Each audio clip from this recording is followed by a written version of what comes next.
I inherited my uncle's farm after he passed away, surrounded by nothing but cornfields that stretched to the horizon, 30 minutes from the nearest town. The house was old, probably built in the 1950s, and had been sitting empty for 3 years. I figured it was better than my cramped apartment in the city. Since I could work remotely, I desperately needed a break from urban life. The corn was already waist high when I arrived, rustling constantly in the breeze. It reminded me of my childhood days when I used to play in the cornfields with my brother. My uncle had rented the land to a neighbor who continued farming it. A scarecrow stood sentinel in the middle of the field, watching over everything in its vicinity. I started settling into the house by dusting away 3 years' worth of accumulated grime. After finishing the move and unloading my car, I rewarded myself with a beer that night. One turned into several, and exhausted from the day's work, I fell asleep. The next morning I woke up late. After months in that suffocating apartment, I was thrilled to have a house with actual ground around it. I stepped straight out the front door to bask in the morning sun, enjoying the natural breeze. Suddenly, I noticed something odd. The scarecrow was missing from its post. I figured it must have fallen over and made a mental note to fix it later. I drove to the town for groceries. I picked some items and a case of beers. When I returned home, the scarecrow was upright again. The neighbors must have fixed it since they had been renting the farm, I thought. I spent the afternoon working around the house and clearing old belongings from the basement. Among my uncle's possessions, I found a VHS tape. I examined it, but the label was blank, or rather, whatever had been written there had faded beyond recognition. Suddenly, I heard knocking at the front door. I rushed to answer it, but nobody was there. I walked around the property, searching for whoever might have been playing pranks, but I was completely alone. The nearest neighbor lived 2 miles away, so the idea of neighborhood kids seemed unlikely. I noticed the scarecrow wasn't in its original place. It had moved much closer to the edge of the cornfield now. The sight unsettled me, but I shook it off and went back inside, temporarily forgetting about the mysterious tape.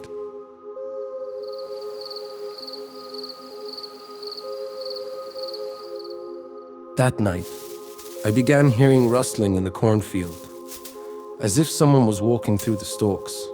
I peered through the windows, but saw nothing in the moonlight. The rustling became a nightly occurrence, and some nights I could swear I heard whispers, distant conversations drifting through the darkness. I was beginning to doubt my decision to move here when, one morning, I found another tape at my front door. That's when I remembered the first tape I discovered. I located an old TV and VHS player upstairs and was grateful to find them in working condition. I inserted the tape, and the screen flickered to life with grainy footage. The first scene showed a man walking deliberately through the cornstalks, as if he knew exactly where he was going. The next shot was filmed from within the stalks, showing my farmhouse with someone sitting on the front porch.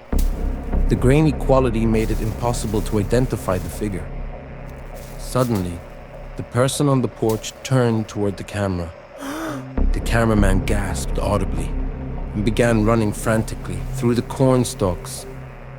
Another scene showed the view from an upstairs window, looking down at a figure standing, motionless among the stalks.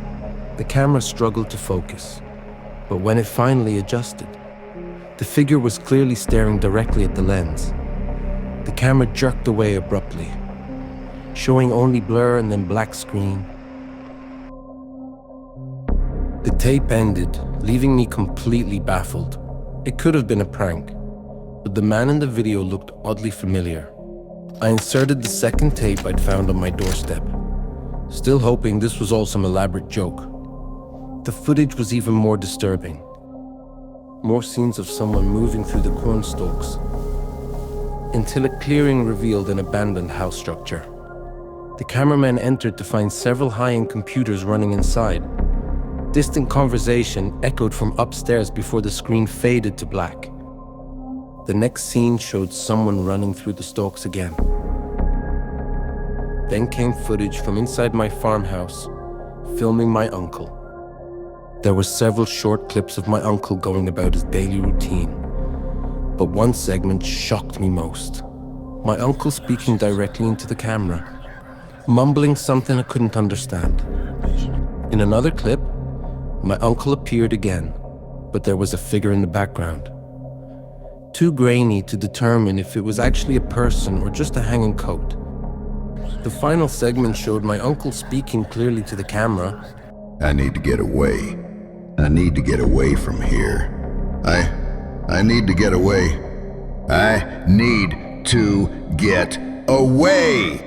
He repeated several times before returning to incoherent mumbling. When the screen went black, I sat frozen, staring at the TV. I replayed the clip a few times, but I still couldn't make out what he was saying. The sound was too low, and it almost sounded like a foreign language. Who made these tapes? My uncle clearly knew about them. He'd kept them hidden in his basement. But what was he trying to say? I drank myself to sleep that night. The next morning, as I headed to the market, I found a blood-stained knife at my front door. That was it. I couldn't take it anymore. I immediately packed my belongings and fled back to my city apartment. I couldn't risk staying any longer to see what might happen next.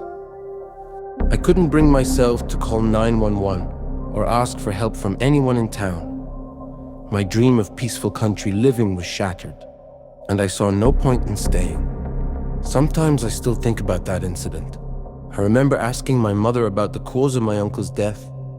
They said it was a heart attack, but I have my doubts, especially since there was a post-mortem examination. I don't know what my parents might be keeping from me. Was it a conspiracy by the neighbor over land rights? What was on those tapes? Who was the man filming my uncle? And how could my uncle appear in the same footage? Who was that mysterious figure? What was lurking in those cornfields?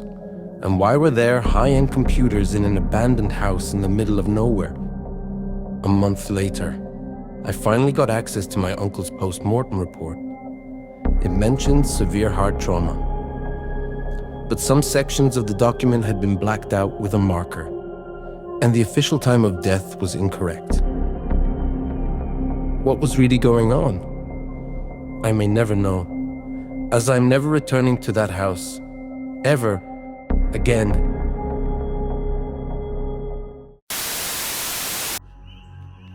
The story begins when I was a child.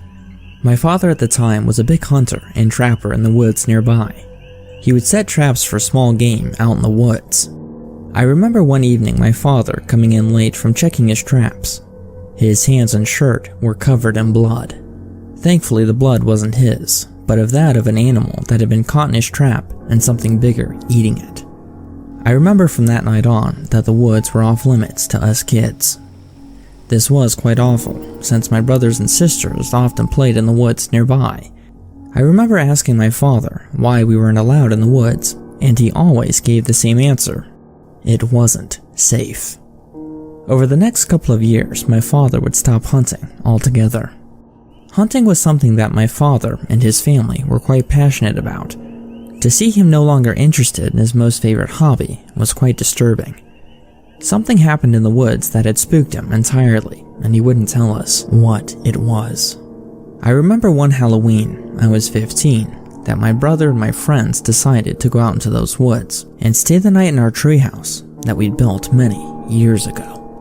Thankfully, our treehouse wasn't more than 10 minutes into the woods, but still, we were pretty terrified.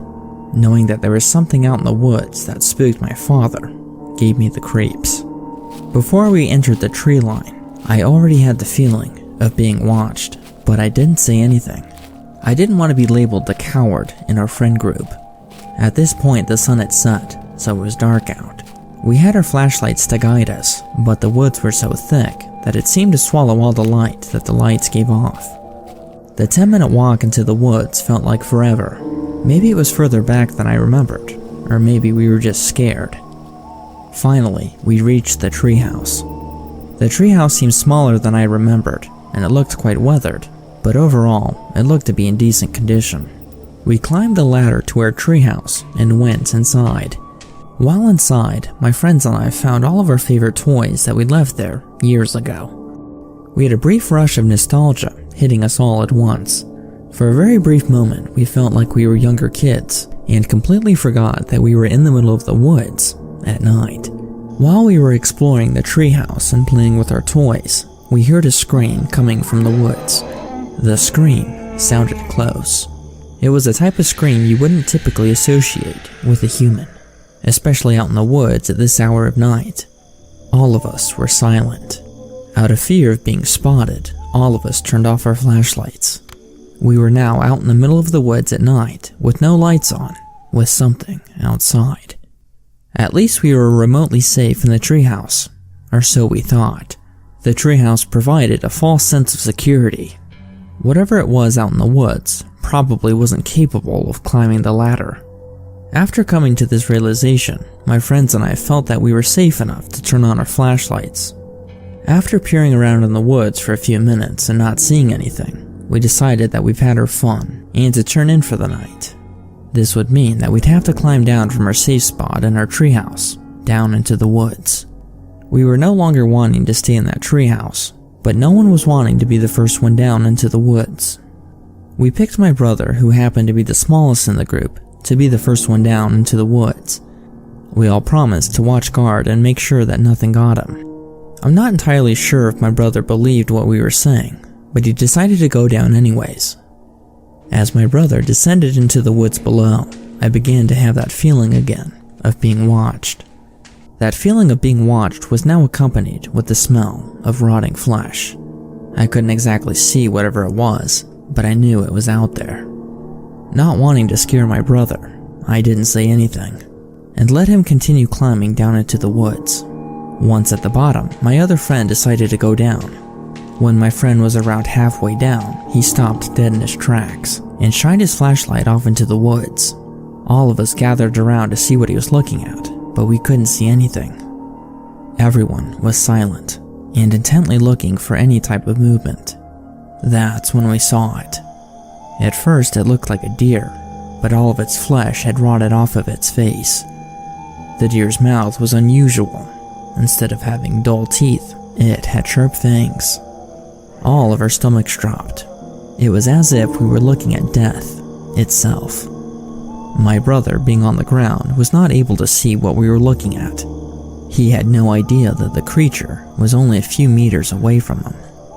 Without hesitating, I told my brother to run and to get Dad. My brother took off into the dark woods, leaving his flashlight on. I looked back to see the creature again, but the creature was gone. I feared the worst and thought that it was going for my brother. My brother was rather slow, and him leaving his light on made him an easy target. We all screamed for him to run faster and to not stop or look back at all. But as we were screaming, we saw his flashlight stop moving. We were all terrified. Whatever that thing was, it probably had my brother.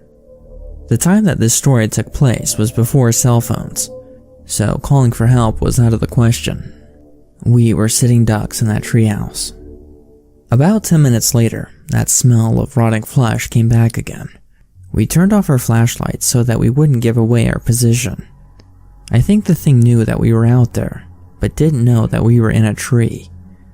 We could hear the thing huffing and making grunting sounds beneath our treehouse. It was frustrated. I think it could smell us, but didn't have the common sense to look up. All of us were staring down into the dark woods, listening for any sounds. After 5 or 10 minutes of complete silence, one of my friends decided to turn on the flashlight, a move to this day I regret. When he turned the flashlight on, it illuminated the bottom of the woods, which revealed a horrifying sight.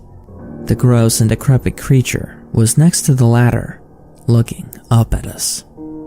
When it finally realized where we were, it let out this horrific screech, a sound that I can only describe as our certain death. The creature then began to climb. The thing was slow and deliberate, knowing well that we weren't able to go anywhere. It was as if it was playing with its food. When the creature was about halfway up the ladder, the sound of a gunshot pierced the night. We were all stunned. The shot had hit a good portion of the creature, and the creature climbed down the ladder. More shots rang out, and the creature ran off into the woods, but it didn't seem injured. We looked down to find my father shooting at the creature, with my brother with him. My brother had made it back. We all climbed down the ladder and raced back to my house. My friends and I were expecting a huge lecture from my father, but surprisingly, he didn't say anything. I think he was just thankful that we were okay. My brother was a hero that night. He saved all of our lives. If it wasn't for him and his bravery, or should I say us forcing him to be the first one down, I'm pretty sure we'd have all died. That's the story of my brother saving our lives from that thing.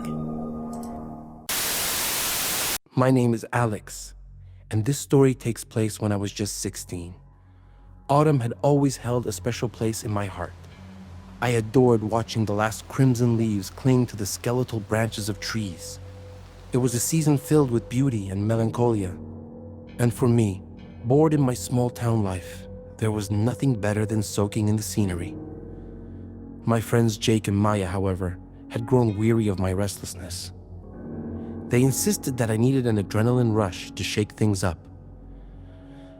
I responded with an exaggerated eye roll, but that did little to sway their determination. Alex, you know that old Miller's place? The shack that's practically falling apart. It's only a few miles into Blackwood Forest. Sure, it sounds spooky, but it's not haunted, just old. Jake suggested one day, his eyes gleaming with excitement. Blackwood Forest was more than just old, it was legendary in our town. Whispers clung to it like ancient moss on trees, filled with tales of strange disappearances and unsettling sounds that loomed over anyone brave enough to venture inside.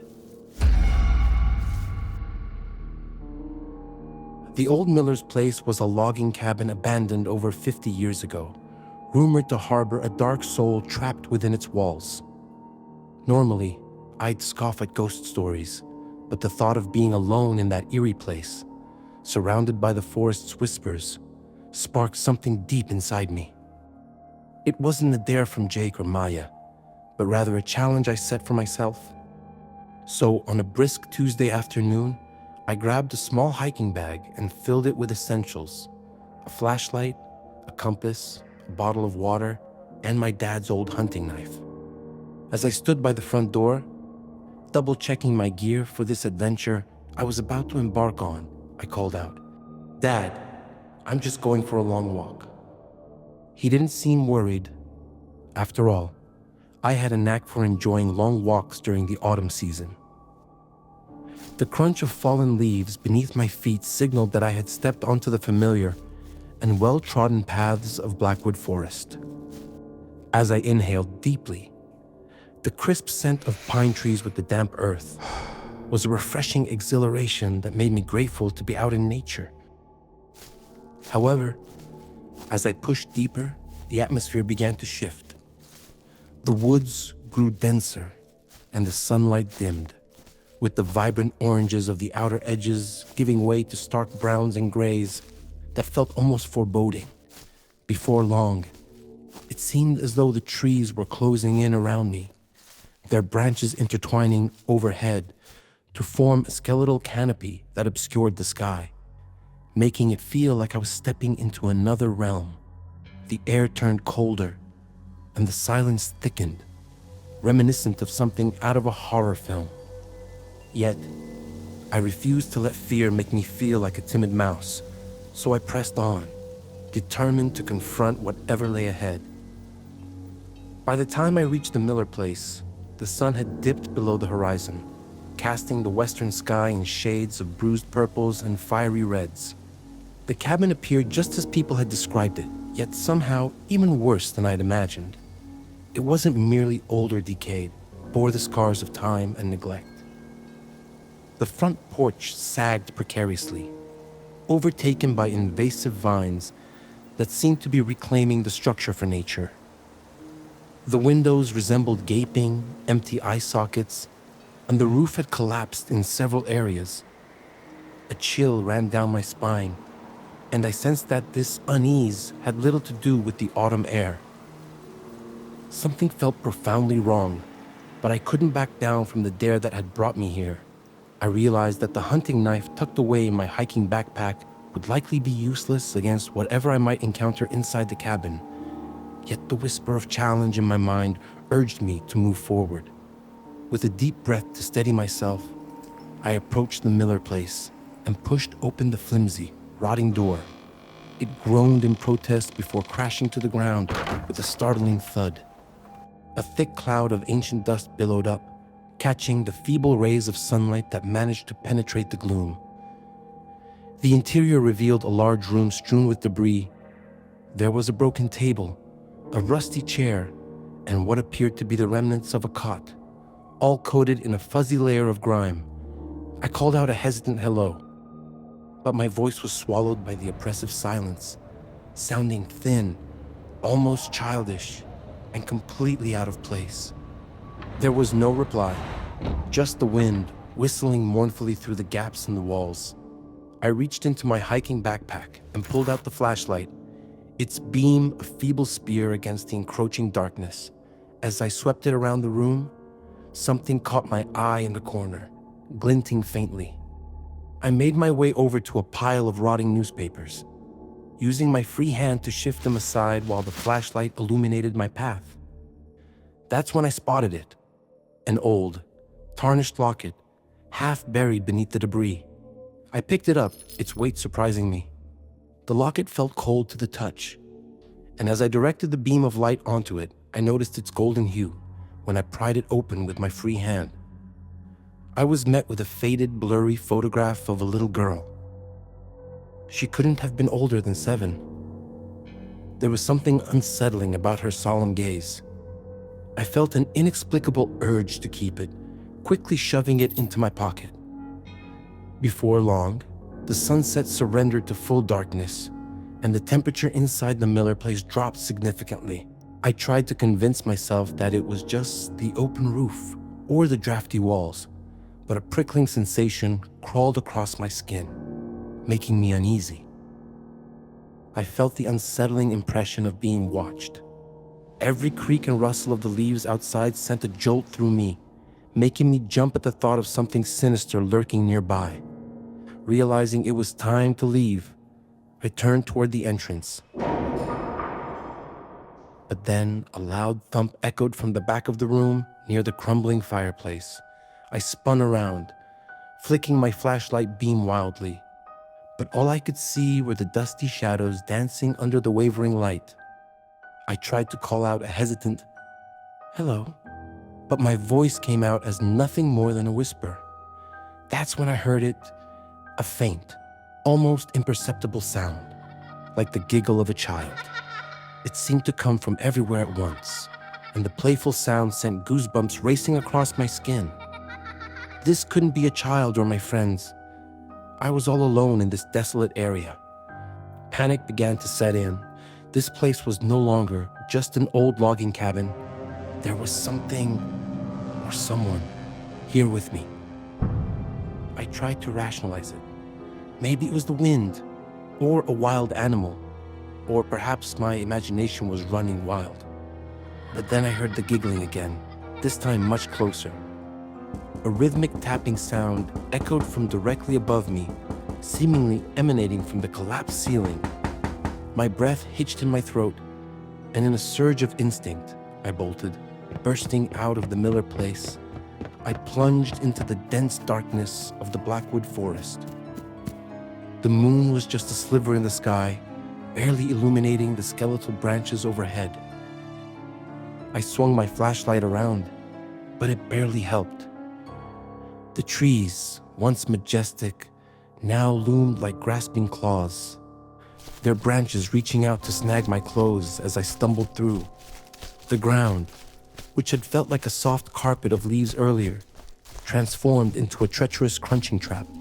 Each footfall echoed loudly in the eerie silence, announcing my presence to whatever was lurking in the shadows. Now, I wasn't just running from an old cabin. I was fleeing from a horrifying sound. The giggling seemed to follow me, sometimes distant, sometimes alarmingly close, weaving through the trees.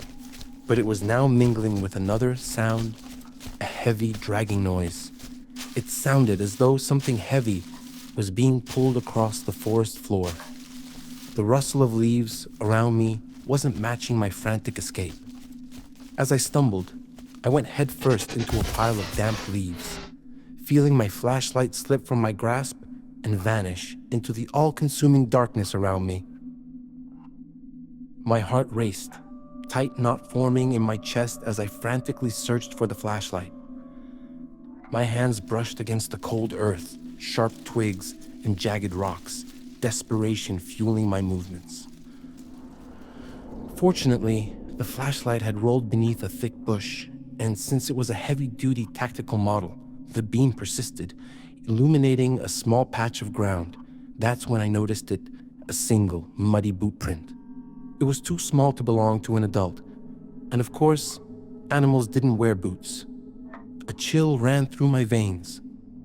Then, I heard it, the dragging sound, now alarmingly close, just beyond the bush, accompanied by those childlike giggles that no longer sounded innocent. They were ragged and strained, almost resembling sobs. I quickly snatched up the flashlight, my hands shaking violently as I pointed the beam forward. My breath caught in my throat when I spotted a figure standing about 20 feet away, partially obscured by the trunks of 2 towering pine trees. It was a girl, small and slender, almost ghostly pale in the flashlight's glow. She wore a tattered old white dress, her head tilted slightly, and though I couldn't make out many features, there was an unsettling stillness about her, a profound sense that something was terribly wrong. As she began to raise her head, as if preparing to do something, a scream built in my throat. I didn't want to see what came next. Adrenaline surged through me, pure and potent, propelling me to my feet, despite the sharp pain radiating from my twisted ankle I had gotten from my fall. I had no intention of dying in the middle of the forest, so I ran. Ignoring the searing pain, I pushed myself harder than I ever had before, tearing through the skeletal branches that clawed at my clothes and skin. The blackwood forest morphed into a blur of dark shapes and terrifying sounds. I had no idea where I was headed. I just needed to escape. The loud, dragging, and giggling noises continued to echo behind me, sometimes distant, sometimes alarmingly close, and I felt a cold breath at the nape of my neck as I sprinted. With the flashlight beam aimed ahead, I noticed its light seemed to diminish, struggling to fend off the encroaching horrors that surrounded me. Then, through the trees, I spotted a faint, distant glow. It was the lights of my town. A rush of hope surged through my chest, igniting my weary lungs and aching muscles. I pushed past the last of the skeletal branches and stumbled out of the blackwood forest onto a gravel road that would lead me to the main road of the town. I didn't really pay much attention as I sprinted through the vast expanse of the forest, pushing myself until I finally saw the comforting glow of the streetlights. It was only then that my legs buckled beneath me, and I collapsed onto the asphalt, gasping for breath.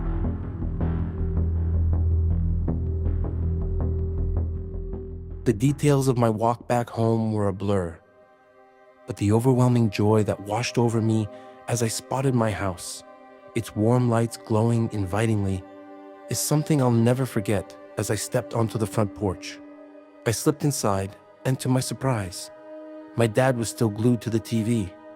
I locked the door behind me and sank against it, feeling my body tremble. When I looked at my hands, they were marred with bloody scratches, and I noticed the dirt and torn fabric of my clothes. I never really shared the whole story with my dad or my friends. I skated over the details, mumbling about tripping, twisting my ankle, and getting lost, conveniently blaming my compass for my disorientation. They all just shook their heads, probably chalking it up to my usual clumsiness. But I was acutely aware of what truly transpired.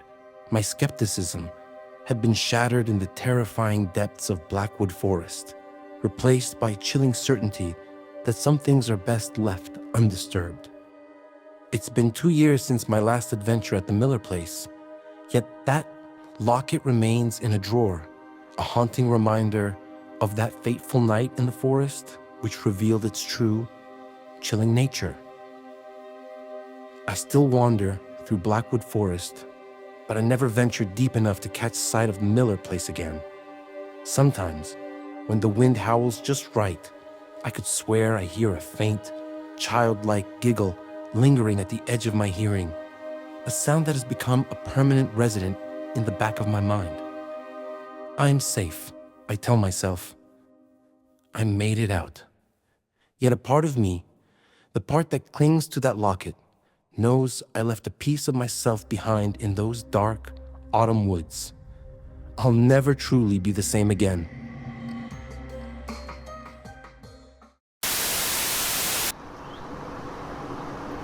I am a fire watcher. Upon moving into my station, I found the following pages typed on my desk. I am not the author of the following. I am transcribing exactly what I found. Dated 1989. I've been located here for 185 days, according to my calendar. I'm stationed up in the northwest of the United States with 2 other guys, Clark and Thomas.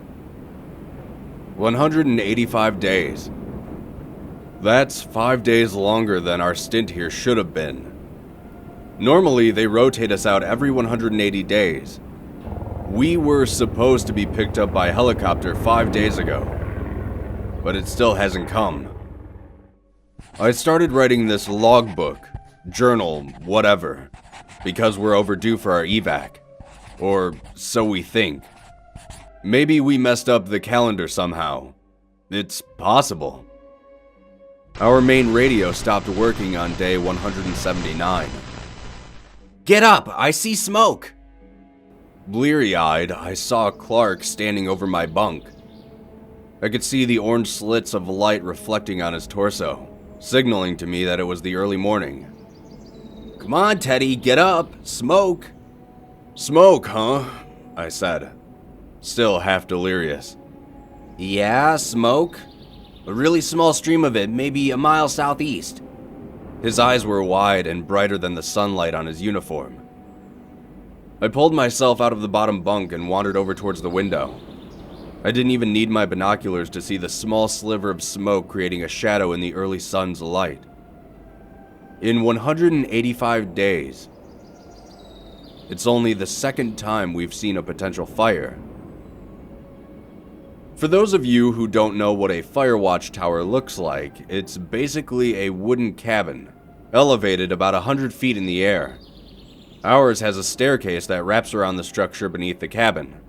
I'm pretty sure other towers use ladders, but that's besides the point. Clark and I bunk up in the watchtower. We have a small little kitchen, our bunk bed, and a 360-degree view of nothing but woods. Thomas sleeps in the tiny little cabin at the base of our tower, which is also where our main office is. Office may be too loose of a term. It's one desk and a typewriter used for typing out reports of what we see out here. I rubbed my eyes and looked over to Clark. Alright then, let's go check it out. No way, Teddy. Are you crazy? He replied immediately. Clark has been afraid to go out past the outhouse since day 180 passed. He's afraid that a helicopter will come, and he'll miss his chance to be rescued. Rescued, Clark would say. But are we in danger? Did we miscalculate the number of days we've been out here? We still have plenty of food. Did they forget about us? Has the apocalypse come and gone and we don't know because we've been so isolated? Okay, fine, you big baby, I said. Radio down to Thomas and let him know. He should be awake by now. Our main radio back to base isn't getting any sign of life from anywhere. And if it isn't receiving from anywhere, we assume that we aren't being heard from anywhere. Luckily, we still have our own short-range walkie-talkies to communicate with each other. Clark took out his walkie. The crackling static filled the tower before he pressed the button. Tom. Hey, Tom. There's some smoke about a mile southeast. Can you go check it out? A few seconds passed before Thomas responded. After I finish wiping my ass, I'll go check it out. Unless you want to come down here and help me with that, Clarky? Thomas, the oldest of us, was always picking on Clark, the youngest. He doesn't really dislike Clark, it's just he's easy to pick on. He's a 23-year-old college dropout. I think he studied accounting or finance or something on his parents' dime. I don't think he left college to be a professional fire watcher. No, I think he left to come out into the wilderness, to be alone, and to take a retrospective look at his life to decide what he really wants to do. You only sign up for 180 days of isolation if you're crazy, or if you want to get away from something. I'm not too sure which category Thomas falls in. He's a cryptic brute of a man. His picture is probably in the dictionary next to lumberjack. He's pretty quiet unless he has a joke to tell or something important to say. Either way, when he opens his mouth, I listen. As for me, well, it's not really important why I'm out here. Heading out now, Clarky. Thomas radioed. Clark and I watched Thomas begin his trek into the tree line until we could no longer see him. Clark cocked his head towards mine. Teddy, He said to me. Thomas has been acting different. Weird. I didn't expect him to be so blunt, but I had noticed as well. I knew Clark was aware of it, but this was the first time we actually spoke about it. I'm aware, I replied curtly. He doesn't seem to be bothered that we're stuck out here, Clark mentioned. We don't know if we are stuck out here. We could have scratched the dates off wrong. You know, like we thought we didn't scratch a day off yet, but we really did. So we accidentally scratched off the next day too, I reasoned. Yeah, I guess, Clark said softly. I knew what he was going to say next. At night, though, he whispered. Would you give it a rest, Clark? Come on, Teddy. It's messed up. He's fine during the day and then just, changes? Does he have some type of an illness? It happens so suddenly. Maybe he does. So what if the guy goes out at night to stare at trees? I joked. Trees? Stare at trees? Clark questioned. I know you've seen it. He goes out near the tree line and stands there for a while looking out, sometimes for hours. Maybe he does have a screw loose, and maybe he shouldn't be out here. But I don't think it's the best idea to bring it up to him when we are trapped out here with him, especially if he is insane. Silence fell between us before Clark responded.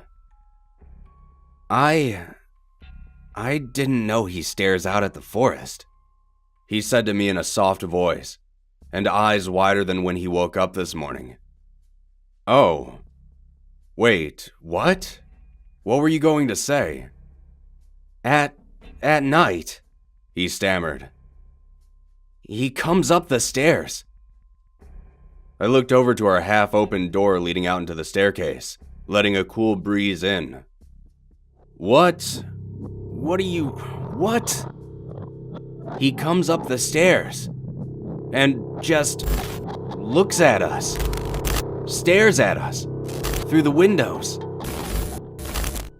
Thomas left to go check out the smoke about an hour ago. The smoke seems to have vanished, so I figured he handled it. Clark spends his days using our walkie-talkies, trying every station possible to alert anyone nearby. I just watch the forest, It's 11:30 p.m. Thomas isn't back. He left at about 7 a.m. He hasn't answered his radio. Tomorrow will be day 186. We do not know if Thomas is okay. And one of us will more than likely have to go check the woods tomorrow. And since Clark is a big old scaredy cat, it'll probably end up being me. More disturbing, though, is what Clark told me a few minutes ago. And it's the reason I went down to the office to type this. I was leaned back in the swivel chair, spinning slowly, making sure there were no lights or fires in the dark expanse of trees, and wondering where Thomas was. He must have been hurt. Even if he was lost, he'd reply on his walkie. Clark stopped my chair mid-spin and mid-thought. Before I could protest and ask what the hell he was doing, he spoke. Listen, I need to tell you something I've been thinking about recently. It's eating away at me. I wondered if this had to do with Thomas. Okay, Clark, I said. I'm all ears. Look, it's going to sound crazy, he warned. I bet I've heard crazier, I said, trying to put him at ease. He took a long yet stuttered inhale, then spoke. I don't remember coming out here. My facial expression didn't change, and it looked like he was waiting for a reaction, so he repeated what he said once more. I don't remember coming out here. Do you? Do you remember applying for this job? Do you remember being interviewed? Or even being flown out here? At first, I was almost amused. Then, as he asked those questions, I froze. I didn't remember. He continued. You know how I said I decided to leave college? Well, now that I'm thinking about it harder, I don't know if I did. I mean, I must have, right? To be out here? I must have. But all I can remember is my last day of class for the semester. And then I was here. I don't remember anything between coming home after class and meeting you and Thomas. I was listening to Clark, but it probably didn't show. I was still, expressionless, motionless. I couldn't remember coming out here. I've tried, and I'm still trying. Thomas is missing in the woods. Clark and I are losing our minds or something else. Either way, I can't explain it yet. There are more pages scattered about, but I haven't figured out the order yet. Some are ripped, and some are faded beyond recognition. But there is a more pressing and imminent problem at hand. About 30 minutes ago, I met Gary and Harold. We have been stationed out here for the next 180 days. I don't know whether or not to tell them about what I found. And I don't know whether or not to tell them that I don't remember coming out here. The following is a reconstructed transcript of an alleged thread posted on 2channel in 2004. This is an archived version by users who saw it before the thread was removed. Several posts appear corrupted or partially missing.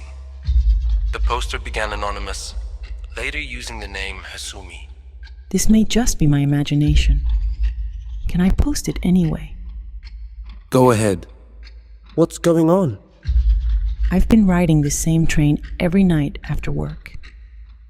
But tonight, something's off. It hasn't stopped at any stations for the past 20 minutes or so. It usually only takes 5 minutes, 7 or 8 at worst. Oh, and there's 5 other passengers, but they're all sleeping. Are you sure you didn't take an express train? Is it a high-speed train? Well, It's possible I may have just missed my stop. I'll wait a little longer. If something else happens, I'll post again. Try going to the car on the end to see the conductor? All right, I'm heading there now. The windows to the conductor's cabin are covered with metal shutters. I knocked, but nobody answered. This is a private line in Shizuoka, starting from Shin Hamamatsu. Can you see out the window? Names of stations you're passing, etc. We came out of a tunnel. There are absolutely no tunnels on this route. That's weird. Speed's dropping. We're finally stopping. You aren't going to get off there, are you? We're stopped at Kisaragi Station. I wonder if I should get off. I've never heard of this place before. Definitely check it out. No, stay on until the last stop. I got off.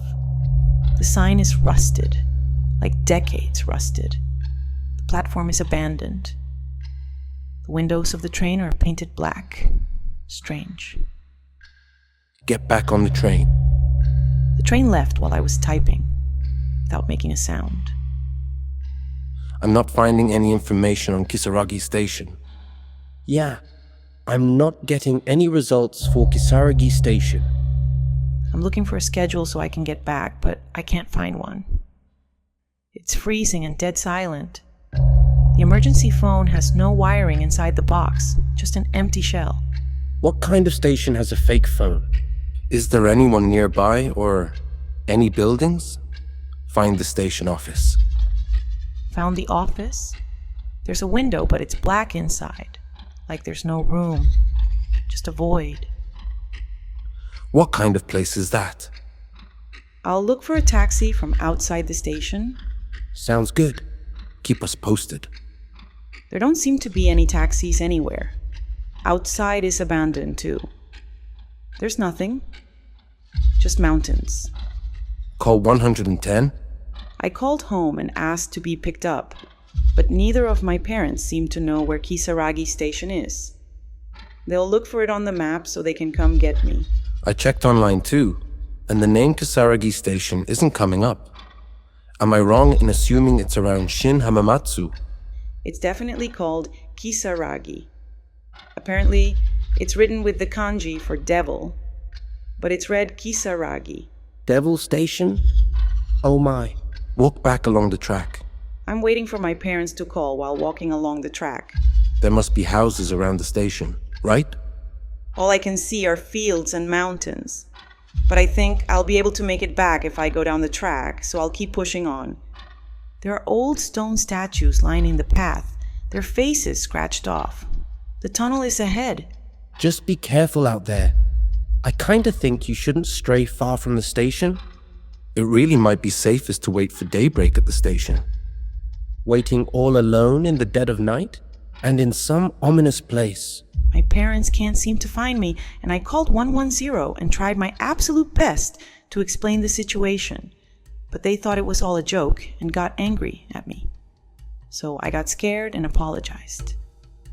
Wait for the next train. I hear what sounds like a beating drum mixed with some kind of bell way off in the distance.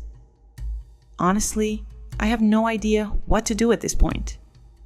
Get back to the station for now, Hasumi. Are they having a festival or what? The drums are playing behind me, along the path I came from. I can't dare to look back. I am so scared. Run. And don't look back. Someone behind me yelled, Hey, don't walk on the track. That's dangerous. I looked around expecting to see an attendant and saw a one-legged old man, but he vanished. I think I'm too scared to move. I told you not to look back. Run. Must have been an old man who died and lost a leg after walking along the track? Is this a good time to talk about that right now? Stupid. I can't walk or run any further. The drumming sound is getting a little closer. Wait for dawn. It won't be scary in the daylight. I'm glad I stayed on the train. I'm still alive, but I fell and started bleeding, and I broke a heel, so I'm sitting still on the ground. I don't want to die now. You should be safe if you leave the tunnel. Once you get out of there, call for help immediately. I called home. Dad's calling the police, but the sound keeps getting closer. I hope to God that's not the sound of a train. You there? Hello? Are you okay? Are you still there? I finally made it out of the tunnel. I found another station. This is even stranger. It has no name, no buildings, nothing, just a platform in the middle of nowhere. That doesn't sound good. Wait for the morning. I am still walking towards the next station till I find someone. I just don't know. Where the hell is everyone? The sound is getting closer. Run. The sound you are hearing is just your imagination. There's someone up ahead. It looks like all your advice was right after all. Thank you so much. My face is such a mess. He might just mistake me for a monster. Wait, Hasumi. Stop. That can't be good. Someone there. This late at night. That's suspicious. He seemed gentle and was worried for me. He said he was waiting for a train to arrive. He said the train will be arriving in about 30 minutes. Can you ask that man what that place is? That guy's no good. Why is he by the track at this hour? He must have been a corpse or something. I asked him where it was, and he said, Hina. That seems extremely unlikely, though. Excuse me? Hasumi? Where's Hina? Hasumi? Oh no. Oh, no. Did you contact your parents? Yeah, I did call them, but they didn't answer my call. This place is in the middle of nowhere. There's just mountains here. And the man stopped talking to me entirely mid-sentence. Hasumi, please call 110. This might be your last chance. My battery's almost run out. Things are getting strange, so I think I'm going to make a run for it. He's been talking to himself about bizarre things for a while now. I'm going to make this my last post for now. After this final message at 0:25, Hasumi never posted again. The thread was subsequently deleted from 2chan by moderators. No official records confirmed the existence of Kisaragi or Hina stations, nor was Hasumi ever reported found or missing in connection with an incident near the Shizuoka line. Urban legend says that if you follow certain rituals perfectly, every step, every condition, you may find yourself aboard a train that doesn't appear on any timetable. A train that eventually stops at Kisaragi Station. There are people who claim they've been there and somehow made it back, though their accounts differ in unsettling ways. Others pray they never end up on that platform at all. Arrival. Last week, my friends and I went on a school-sponsored trip to Alaska, set up at the Pursuit Institute. I was placed in a group with 10 other students and 2 adult chaperones. Another group was also made up of similar numbers, and each group would start at one location, and then we would switch places. The trip was mostly hiking and backpacking in Denali, where we would camp in tents, and then hike near the Kenai Peninsula, where we would be staying in a cabin.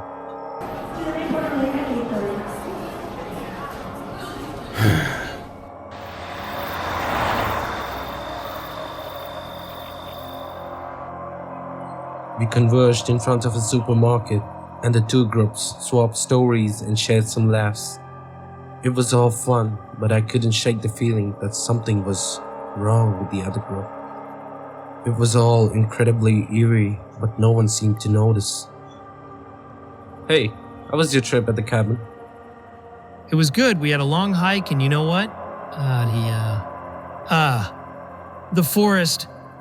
We. Huh?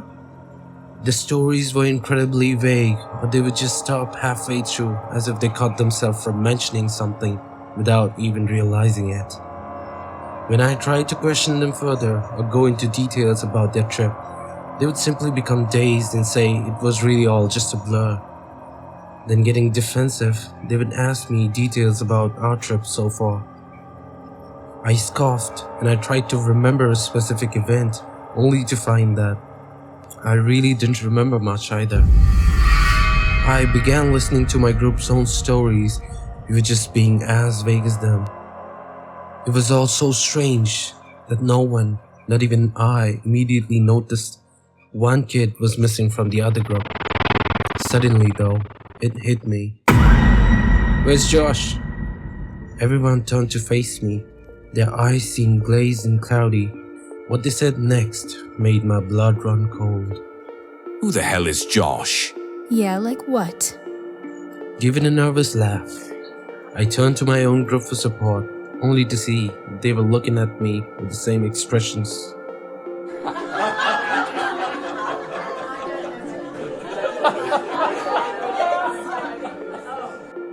Nice, man. You had me going for a second there. All I felt was a horrible sickness rising up inside me. But seriously, what's with your group? You guys are acting all weird, and where's Sarah? Very funny. Yeah, real original. No one named Sarah had ever been in our group, and even I was pissed that he was making fun of me.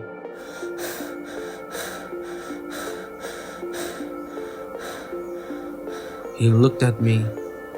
Our eyes met, and we both knew that something was horribly wrong. We both seemingly knew someone who was now forgotten. He looked horrified, and I'm sure I did too. Before I got a chance to talk to him, we were shoved into a separate cars, and we were on our way to our new destinations. Their group to Denali, and ours to the cabin. I doubted talking to him would have done any good anyway. What could we say? He didn't remember Josh, and I sure as hell didn't remember anyone named Sarah. The more I thought about it, the more I began to convince myself that it must have been a joke by everyone to screw with me. Josh was probably hiding in the car, laughing his ass off. I felt like such an idiot for believing that kid had experienced what I had, when he was really just mocking me in front of everyone. I was angry, but also relieved. It was certainly a joke. I was actually impressed they got adults in on it too. I was still pretty pissed, and I decided the next time I saw that kid who mocked me, I'd punch him straight in the face.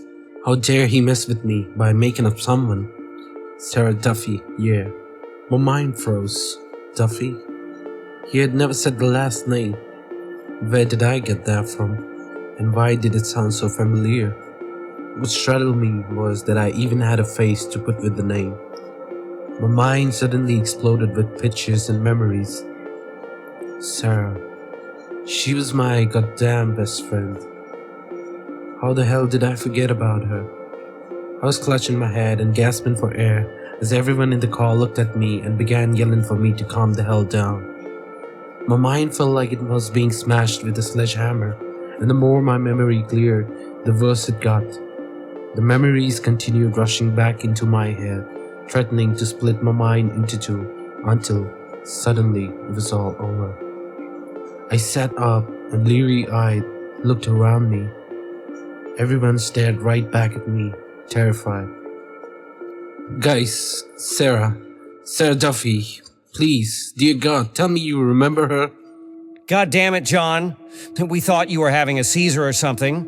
If you pull one more stunt like that for the sake of a joke, we'll send you straight home. Are you okay? What the hell was that?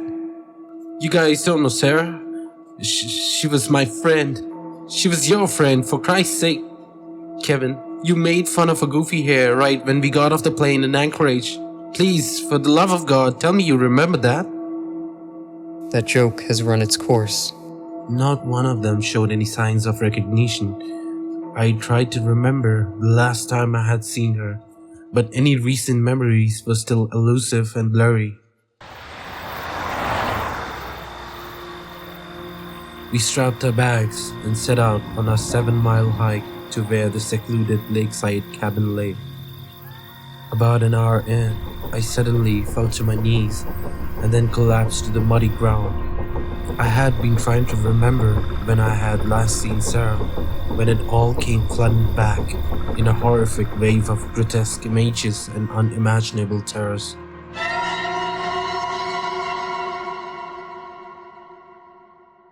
The memory. There we were, at Denali campground. Everyone was around the campfire, and many were already asleep in the tents. Has anyone seen Sarah? She still hasn't washed her dishes. I'm pretty sure she went to the bed already. I'll go check to be sure.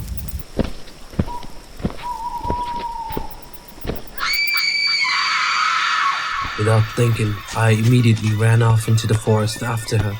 After shoving my way through thick spruce and willows, I reached a clearing where I could barely see Sarah's body on the ground as something, obscured by the trees and underbrush, was ripping her open. She was screaming with all her might, its long fingers curled almost all the way around her head. The sound of her death was horrendous, as bones snapped and skin was peeled away. I wanted to help, but I couldn't bring myself to move. Sarah was long dead by the time I realized that the creature was beginning to wear her. It had hollowed her out and was now chewing her lifeless corpse onto itself. I was still paralyzed with fear when it suddenly turned towards me. Sarah's grotesque and shredded carcass was now horribly reanimated, and it began crawling towards me. I began frantically sprinting back towards the camp. Sarah's corpse could have easily caught with me crawling, but the thick underbrush forced it to stand up awkwardly and began a demented walk in which everything moved all wrong. This fortunately gave me enough time to reach to the safety of the campfire. When I arrived, I had no idea what I had been running away from. No one asked me about Sarah, because none of us knew a Sarah. And that thing, pretending to be her, cringing at the light of the fire, slowly slunk back into the dark of the forest. Revelation.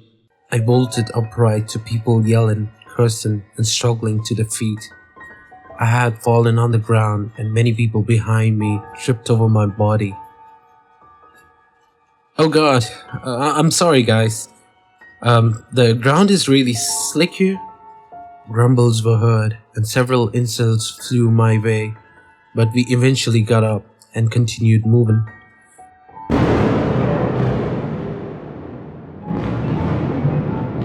My mind was racing. The fact that I could remember Sarah, when no one else could, must have had something to do with seeing the creature before it stole her skin. For me, it must have just been the initial shock that caused the lapse in the memory. It was for the same reason that I could remember Josh, while the other kid didn't. My blood froze. He didn't remember Josh because his memory had blocked the horrors from him, because he had seen Josh being taken in the exact same area in which we were now hiking. I slowly turned my head around to look behind me, and surely enough, falling from quite distance, I could see a silhouette of some sort of messed up human impersonation, stumbling along just behind our group, wearing the decaying face of Josh. When the creature saw me looking, it darted off the path. It was following us and waiting for something. I doubted it would attack us with such a large group, and I was sure that no one would believe me, so I simply continued hiking. We reached the cabin, and everyone tried to get some last-minute sleep before we started our day. Everyone but me. I knew that the thing was lurking in the darkness of the woods surrounding the cabin, waiting for one of us to go out alone. Morning came. We would be hiking up a mountain to reach the base, and thus making the trip at least 4 hours both ways. That's when someone said what I had been dreading, the worst case scenario. Sorry everyone, but I feel just terrible. I think I'll stay behind on this one. You guys go on ahead. I'll stay here at the cabin. No, you have to come with us. We have to stay together. Jesus, John, if she's not feeling well, let her stay. That's not it. Fine, I'll stay too. You don't have to do that, John.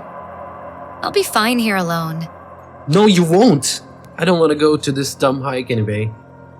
Everyone looked at me weirdly and headed off into the woods. I wasn't sure if we could be any safer with just the two of us, but what else could I have done? Alright, we need to get inside the cabin now. I appreciate you staying with me and all, but you're kind of freaking me out. Sorry, it's pretty damn wet out here.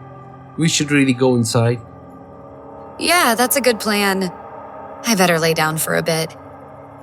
I saw him, or it, just standing 20 or so feet behind Jenna, decaying corpse of Josh, horribly stretched and disfigured in order to cover whatever thing was wearing it. I said nothing and simply grabbed her arm, taking off running to the cabin. The thing didn't run after us, rather, it began slowly walking toward the cabin. It knew we had nowhere to go. I locked the door and scrambled to barricade it with anything I could find. What the hell is that? I don't know. I just don't know. What does it want? I assume it wants a new skin. Leave us alone. Get the hell away. She fell to the ground. The thing moved away from the door and now stood a few inches behind one of the windows, staring in at us. Its cold gaze could be felt from behind the dead eyes of Josh's face, and we could see the skin widening as it smiled. The thing simply stood there motionless. Then it slowly lifted up one of its hands and began lightly rapping on the window. It had no intentions of breaking the window or anything. It just wanted to let us know that it was there. This continued for several hours as the sunlight slowly faded away and the rain and wind picked up. Soon the sound of it knocking was almost drowned out, and I was having to strain to see it in the dim light. At one point, I let my eyes wander for too long, and when I looked back, it was gone. This is bad. I think it's tired of waiting. What are we gonna do now? All we need to do is wait for the others to get back. They should be here any minute now. Who? The rest of the group. Those guys, you remember? I don't know who you're talking about. It's always been just the two of us. My heart practically stopped, and as I sunk to the ground in despair, I began to hear knocks all around the cabin.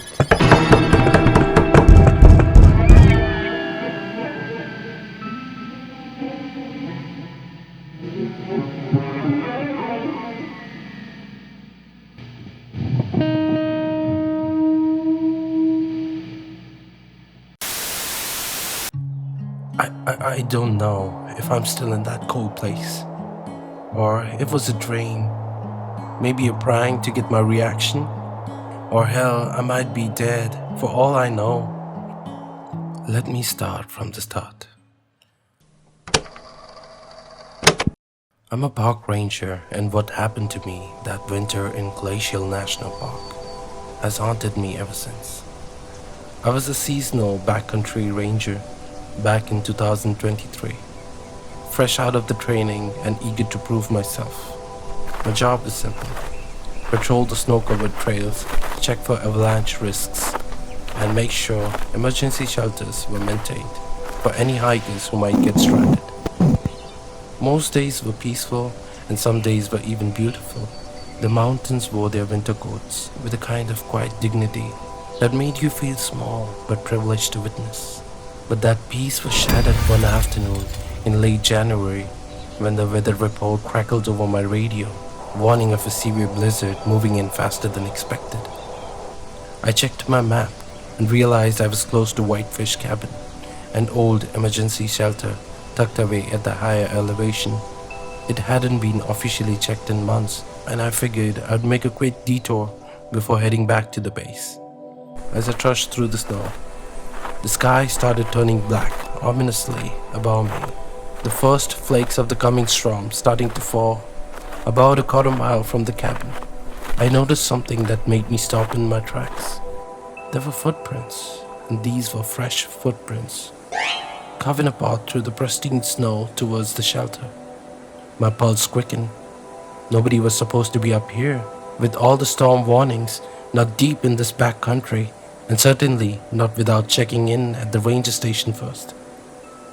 I followed the tracks, my hand instinctively moving to rest on my side arm.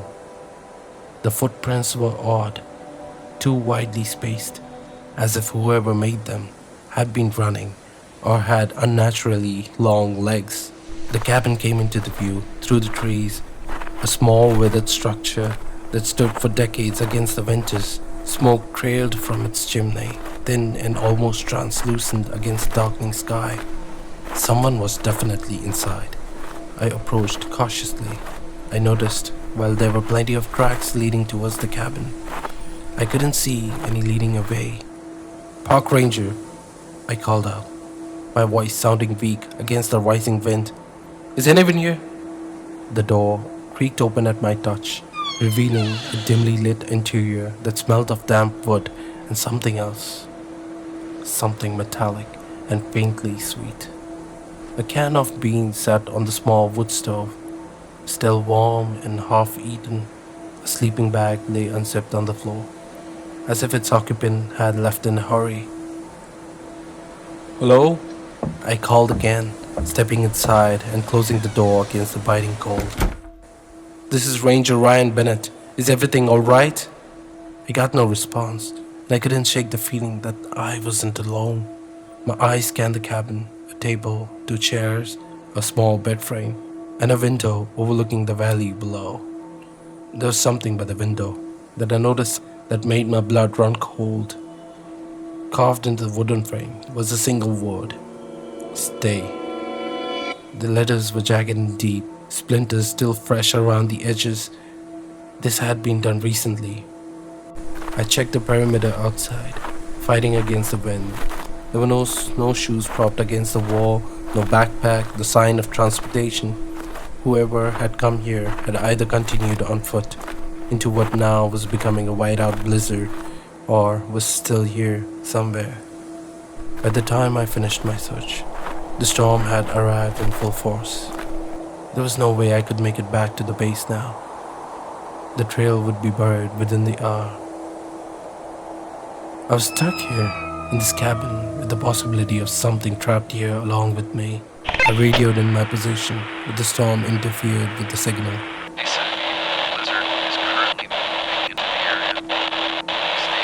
All I could hear was static and fragments of voice. I was on my own. Night fell quickly in the mountains. I stoked the wood stove and sat with my back against the wall and listened to the storm rage outside. The wind played tricks on my mind. Sometimes it sounded like whispers, sometimes like distant screams. I checked my watch. 10:30 p.m. Then 11:45. Then 1:15 a.m. Sleep refused to come. At 2:30 a.m., something changed. The wind had died down momentarily, creating an unnatural pocket of silence. And in that silence, I heard the distinct crunch of footsteps in the snow, circling the cabin. They were slow and deliberate footsteps. Then came the knocking, not at the door, but on the eastern window. 3 soft taps, almost polite. Then at the back, 3 more taps. Then finally, on the door.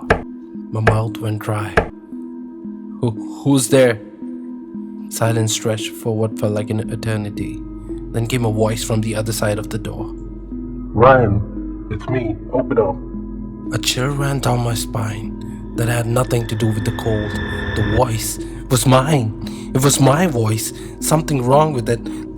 Identify yourself, I demanded, trying to keep the tremor out of my voice. "It's Ryan. Let me in. I'm freezing out here." I backed away from the door, my heart hammering against my ribs. This isn't real, I whispered to myself. Let me in. Let me in. Let me in. It's cold." The knocking became pounding. The whole cabin was shaking with the force of it. I aimed my rifle at the door, certain it would splinter any second, and then, abruptly, it stopped. In its place came the scratching, slow and methodical dragging of something sharp across the wooden exterior of the cabin. It moved around the perimeter, a terrible sound that set my teeth on edge.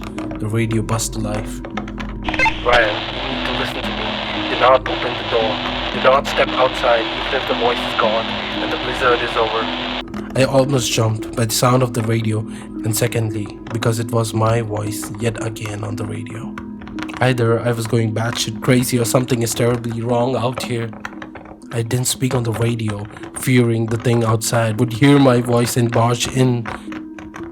I spent the rest of the night huddled in the corner, listening to the scratching and the voices that whispered my name with increasing urgency as hours crawled by.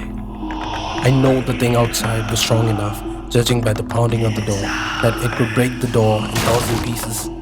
But I don't know why it didn't do that. It was enjoying my fear, I suppose. When the first light of dawn finally broke through the windows, the voices were gone. I waited another hour before I dared to open the door, half expecting to find nothing but pristine snow outside. What I found instead was worse. The snow was undisturbed, yes, no signs of anything having moved through it during the night. But on every window and across the door itself were handprints, not exactly like human. These were nearly twice the size, with elongated fingers that tapered to points. I took a couple of photos, collected samples of the wood where the scratching had left deep gouges, and reported everything once I made it back to the base. Officially, my report was filed under weather-related auditory hallucination and frost pattern anomaly. The photos were confiscated. 2 days later, I was actually convinced that it might be hallucinations, but that didn't explain the handprints. I just wanted to forget the traumatic experience. I was preparing to leave at the end of my seasonal contract. The chief ranger called me into his office. He gave me a charm of some kind, an ancient-looking thing. As I was depositing my gear at the station, the radio buzzed again to life. It was my voice again. All it said were these terrifying words. Wake up, Brian. Brian, you need to wake up. You need to get out, now. We've never spoken about this particular event, not even among ourselves, after it happened. It was with my friends Ben and Ryan and myself going camping into the woods like we used to do when we got a weekend off, or at least used to do before this. In general, we try to go to new places. There was this one forest in particular situated 2 hours away from our city that we've been told about. We've been putting it off for a while because it was said to be dangerous, packed with wild animals that would attack campers often. Ben, in his usual part of trying to be a badass, said he would take out his shotgun and we'd be safe. Ryan was a bit of a wimp, but he agreed, so we drove there as soon as we were able to when we had a free weekend. We got there by mid-afternoon. After we set up camp and the night was beginning to set in, we decided to go out for a walk. We secured our stuff and Ben took out his shotgun in case any animals approached us, and we started following a small path that got deeper into the woods. Walks in the dark like these would always relax me, but this time I was starting to feel uneasy. Something was off. About half an hour of walking, we started to hear noises getting closer to us. They sounded like footsteps of several big creatures closing in on us, but to this day I swear I could also hear soft whispers beneath the noises. Feeling like cornered animals, in total panic, we began running back through the path that we had come on. During this, I somehow lost Ben and Ryan, and we could not even see their flashlights in the distance. I kept on, running crapless. At some point, I ran past an old house, which seemed to have suffered a fire. The windows were boarded up, but the door seemed to be half open. Suddenly, I heard something coming from inside. Terrified at first, I froze, but then I realized it was actually Ryan, calling for me to come inside. I was doubtful at first, for some reason, but as soon as I heard the animal sounds coming closer to me, I bolted into the house and closed the door. I lifted my flashlight to look around, and there was Ryan. I pointed the light to his eyes, but he didn't seem to react much to it. In fact, he seemed really calm, which was odd for him. "Let's stay here for now," he said, in a relaxed tone of voice. "Those things out there could be dangerous." Now I was worried about Ben, but remember that worst case scenario he had a shotgun, ready if anything attacked him. I took a deep breath and started looking around the room. The few chairs that were laying on the floor looked charred, and in one corner of the room there was a pile of sticks with a bunch of stones scattered around them. All of a sudden, we hear Ben's gun go off twice. I stood there paralyzed as every other sound in the forest stopped. I glanced briefly at Ryan and he was just looking at me, completely quiet. I was about to say something when suddenly someone started banging on the door. Ryan immediately grabbed my shoulders and said, "Don't open that door. It could be one of those things." I started walking towards the door and he insisted, "Don't do it. They're gonna kill us." This really unsettled me, but I was afraid it could be Ben, who had just shot one of those wild animals and was looking for shelter. I grabbed on the metal door handle and took a deep breath, and as Ryan was still talking behind me, I opened the door. A cold chill ran down my spine. Standing there in front of me was Ryan. It didn't sink in at first as he was saying, "Hey man, did you hear Ben's gun go off too? I think we needed to find him and get the hell out of there." I babbled something incomprehensible and slowly turned around, pointing my flashlight all over the room. Nobody was there. When the light reached the corner of the room, I realized what I had been looking at earlier. It was a pile of bones, and around them, forming a circle, were a bunch of skulls. Human skulls. We ran off as fast as we could and found Ben near the campsite. When he saw us, he was pale and did not say a word. We got in my truck and drove off, and we left the place, leaving all of our stuff behind. On the way back, after a long silence, I asked Ben what he shot at. Some of those things came from behind in the trees and attacked me. I shot them down. Ben, what were those things? It was you guys. I killed you both back there. The rest of the way back, nobody spoke a word. We never saw Ben again.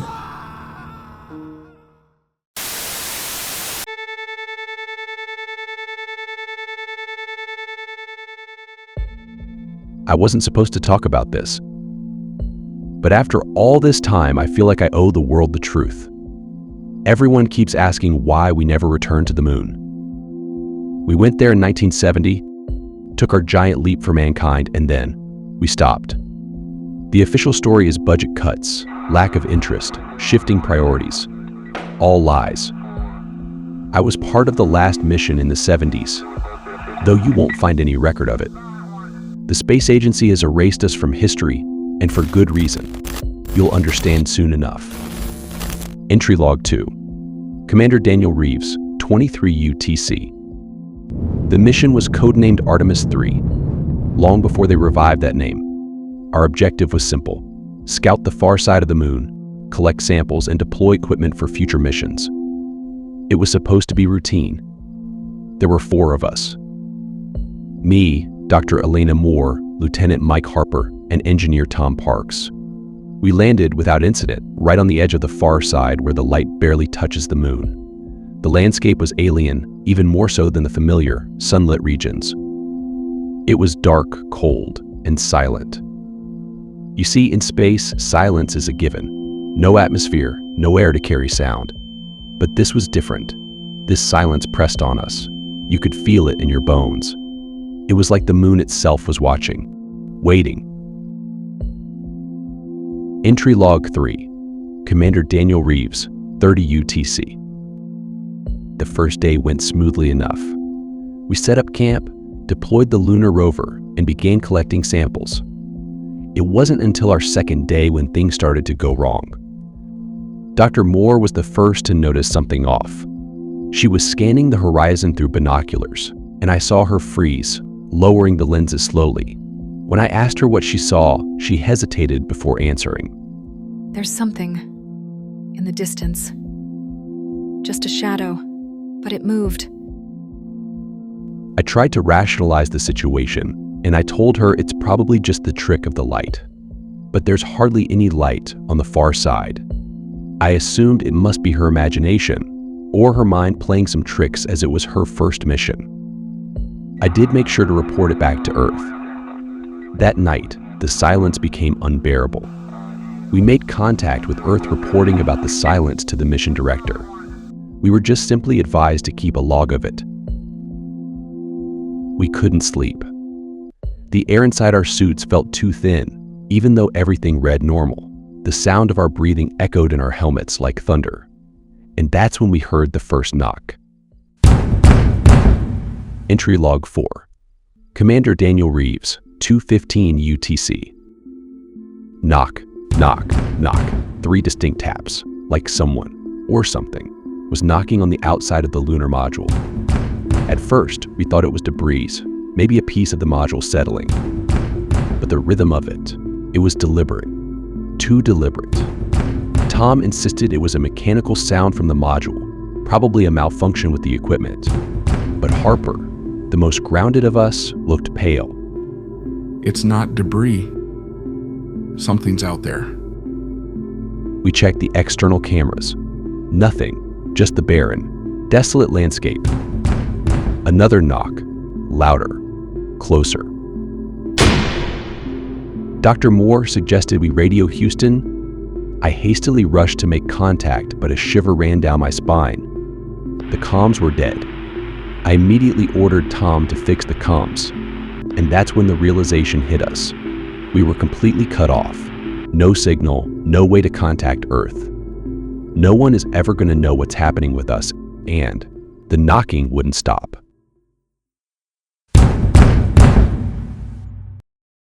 Entry Log 5. Commander Daniel Reeves, 5 UTC. I don't know how we managed to get through this long with a sense of primal fear.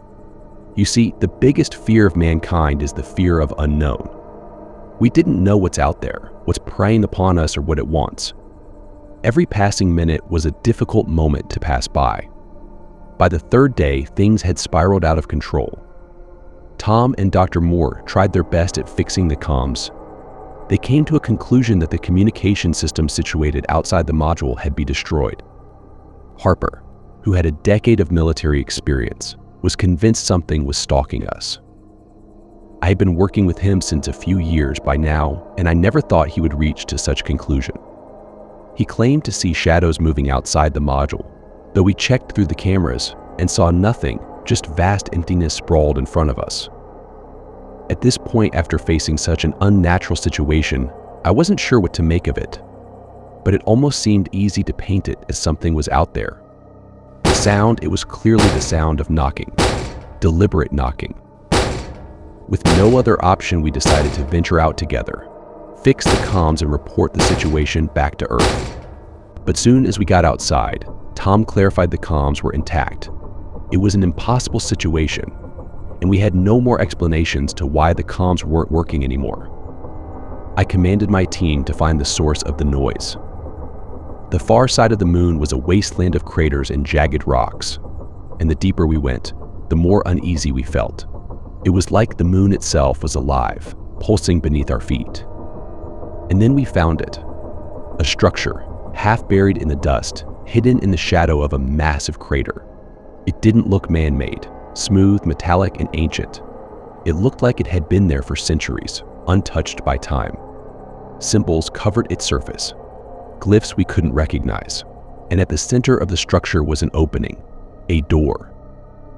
Entry Log 6. Commander Daniel Reeves, 9:30 UTC. We should have turned back, but curiosity got the better of us. We entered the structure, and inside, we found something impossible. A room, perfectly sealed, with atmosphere. No explanation for how it was there, or why. And in the center of the room was some sort of device, or at least we thought it was, glowing faintly. Dr. Moore went to examine it, but as she approached, the door seemingly vanished, as if it never existed. In place where the door was, now stood the wall of the structure shut. We were trapped. The air grew thick, almost suffocating, and the silence, it returned. There was no sound, like someone flipped a switch and then everything was on mute. We couldn't even hear our breathing. And then the whispers started. They weren't in any language we could understand, but the meaning was clear. We weren't supposed to be here. Harper started screaming, clawing at his helmet, but no sound came out. His eyes went wide, and I could see his lips forming silent words. "It's in my head. It's in my head." He collapsed. Entry Log 7. Commander Daniel Reeves, 12 UTC. I don't know how we got outside, back at the front of the module. 1 minute we were inside, watching Harper scream. trying to remove his helmet, and the next we were outside. We tried to carry Harper back to the module, but something was wrong with him. His body was limp, his breathing shallow, and his eyes. They were wide open, completely red, staring straight ahead, like he was seeing something we couldn't.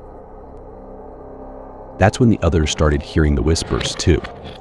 Tom said they were coming from beneath the surface, deep within the moon. Elena claimed they were warnings, ancient messages left by whoever, or whatever, built the structure. I began to hear them too. They told me things I can't repeat, things I don't want to repeat. Entry Log 8. Commander Daniel Reeves, 15 UTC. The knocking returned that night, but this time, it was inside the module, right behind us. We turned to find Harper standing there, motionless, eyes still wide open. He was dead. He had been for hours. But he was standing, his body jerking like a marionette, moving closer and closer. Tom lost it. He panicked and ran for the airlock, but before he could get there, Harper, or whatever was controlling him, reached for Tom with outstretched hands longer than the natural length, in a single, unnatural motion, twisted his neck. We couldn't stop it. We couldn't stop him. Entry Log 9. Commander Daniel Reeves' final log. We never made it back. The space agency covered it up. They always kept this mission a secret. They told the world the program was canceled, that there was no reason to return to the moon. But the truth? We were never meant to leave. The whispers told us the moon was a prison. Something ancient was buried there, and our landing disturbed it. We woke it up. It took Harper, then Tom, then Alina. One by one, it got inside their heads, used them like puppets. It tried to take me too, but I resisted. Barely. I had locked myself up in my compartment. I'm the only one left. But I'm not alone. I can still hear the knocking. It's been days now, but it never stops. 3 knocks. A pause. Then 2 more. It's outside my door right now. And I know. It's waiting for me. Just like it's waiting for all of us.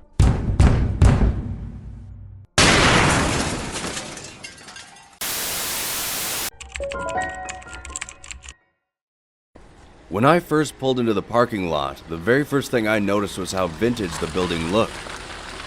The entire exterior looked to have been made in the early 60s. Personally, I didn't mind the aesthetic. I'm actually somewhat of a fan of architectural history, so any chance I get to experience something like this up close, I take it. The reason I was even at a hotel in the first place was because I had to travel out of state for an interview with a potential new employer. When the company was setting up the interview, I asked if we could possibly do the interview over the phone, but the receptionist stated that the hiring manager likes to meet in person.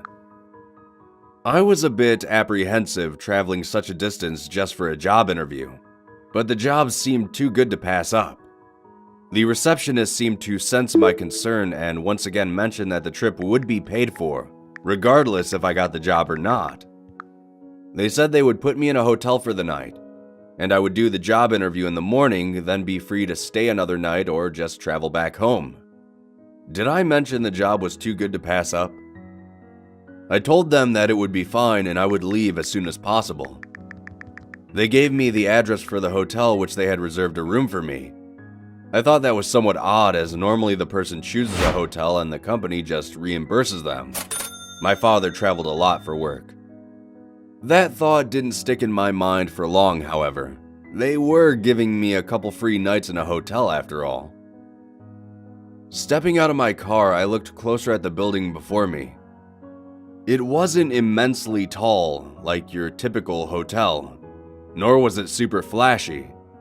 When you travel downtown a major city, it's hard not to see massive logos for hotels on most of the skyscrapers. The building before me seemed plain, but not in a bad way.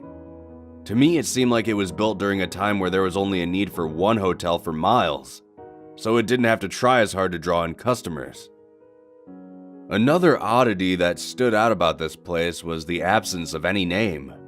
There was just a red neon sign buzzing faintly in the dusk that simply said hotel. This was a first for me, as even family-owned bed and breakfasts had names to them. Ironically, the directions I were given by the company was just an address, and the word hotel, which was quite fitting.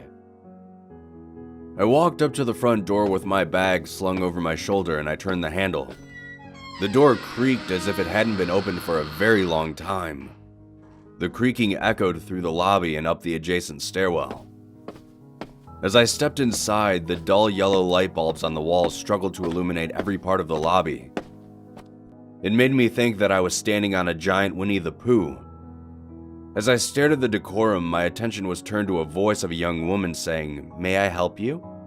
I looked over and saw a woman sitting behind a faded brown counter. I quickly shuffled over to her and told her that I had a room reserved. She asked for my name and I gave it to her.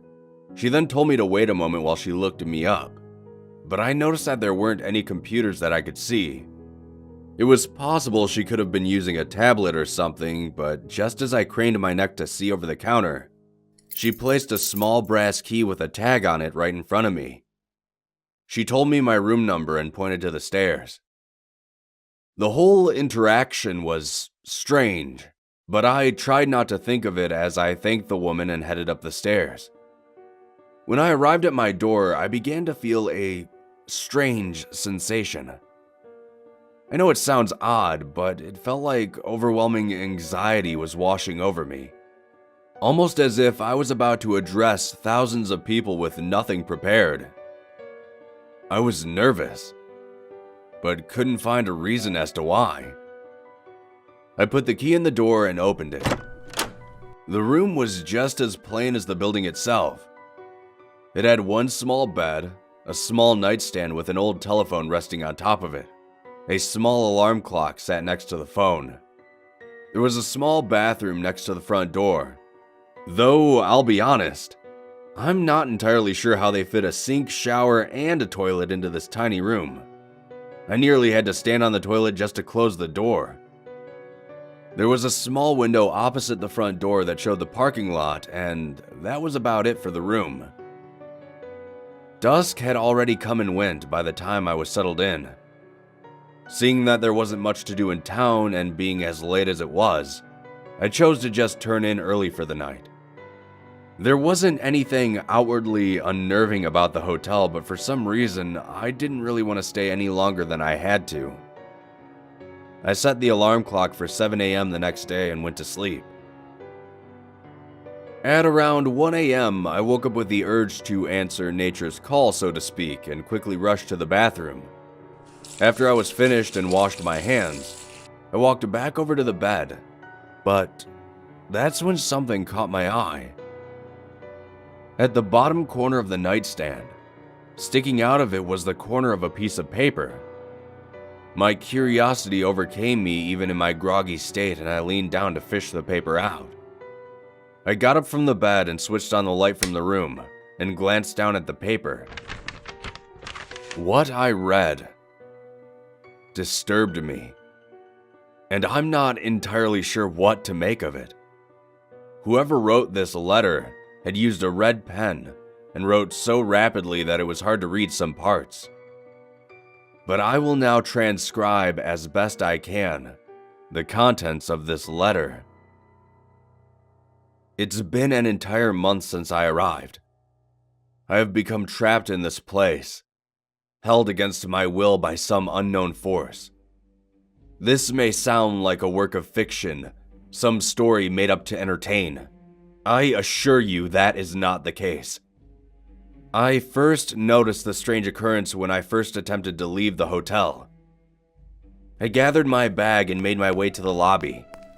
As I reached for the front door, I found myself waking up in my hotel room. The first 2 times this happened, I considered the possibility of lucid dreaming. Though the more times it happened, the more I considered the possibility of purgatory. It's been a week, and I haven't had any contact with anyone. The receptionist is nowhere to be found. The phone has a dial tone, but the moment any number is pressed, the tone stops. I don't get any service on my cell phone, even if I hold it outside of the window. I don't know who or what is keeping me here, but I need to find a way out. Day 14. I've attempted to break into the numerous rooms on my floor, each meeting with the same result. Once the door gives way, I wake up back in my bed. I'm running out of options. Day 16. I attempted to jump from the room window, and upon landing, my legs fractured. The agony I felt for a few seconds halted me from attempting that course again. Day 20. I set the hotel on fire. Didn't work. Not sure what else to do. It's been 25 days in this hellish place, but today was the first time something different happened. Today I saw someone new. He was a tall man standing at the end of the corridor. He wore a black suit with a cloak draped over it. A black top hat adorned his head. I called out to him, but he didn't acknowledge me. I wanted to approach him, but something deep inside of me begged me to avoid him. I listened to my instinct and went back to my room. Day 30. That man I mentioned earlier is now standing outside of my door. His face is inches away from the peephole. I don't want to open the door. I'm scared. If somebody finds this, leave now while you still can. The letter trails off there.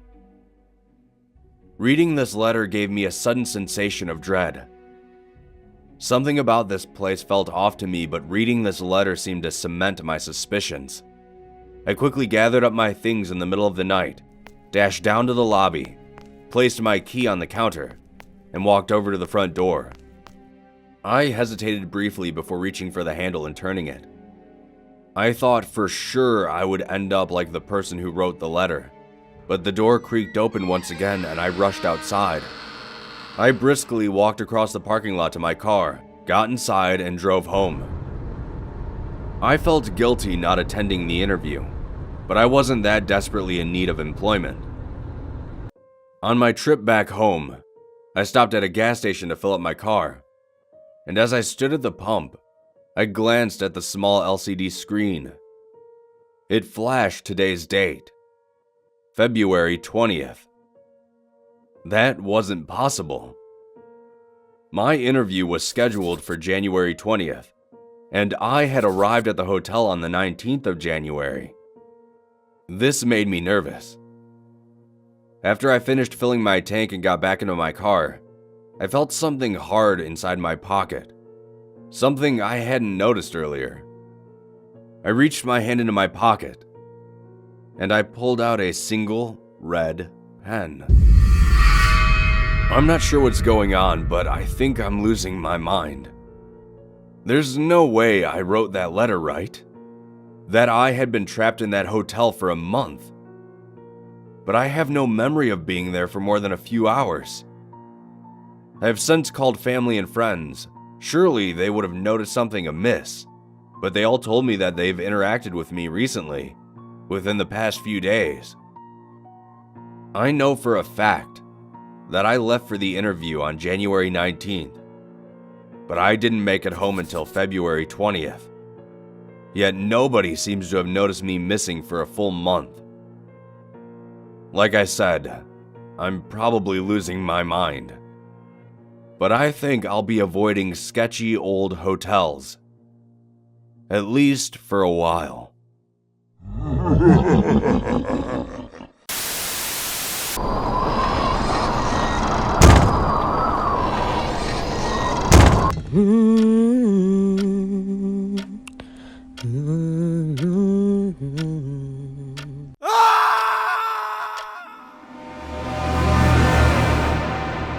I'm 16, and I live in the backwoods of South Carolina.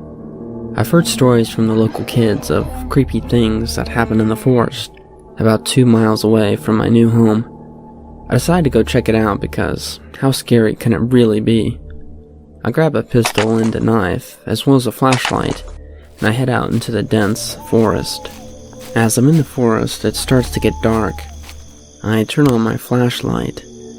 A heavy fog all of a sudden rolls in, bringing in a smell of copper and burnt hair. The hairs on the back of my neck start to stand on end.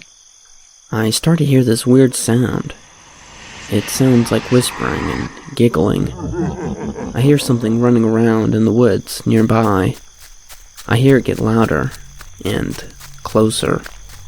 I turn around and see something crawling extremely fast and low to the ground, on all four legs. Whatever it was seemed to have arms and legs, like a human.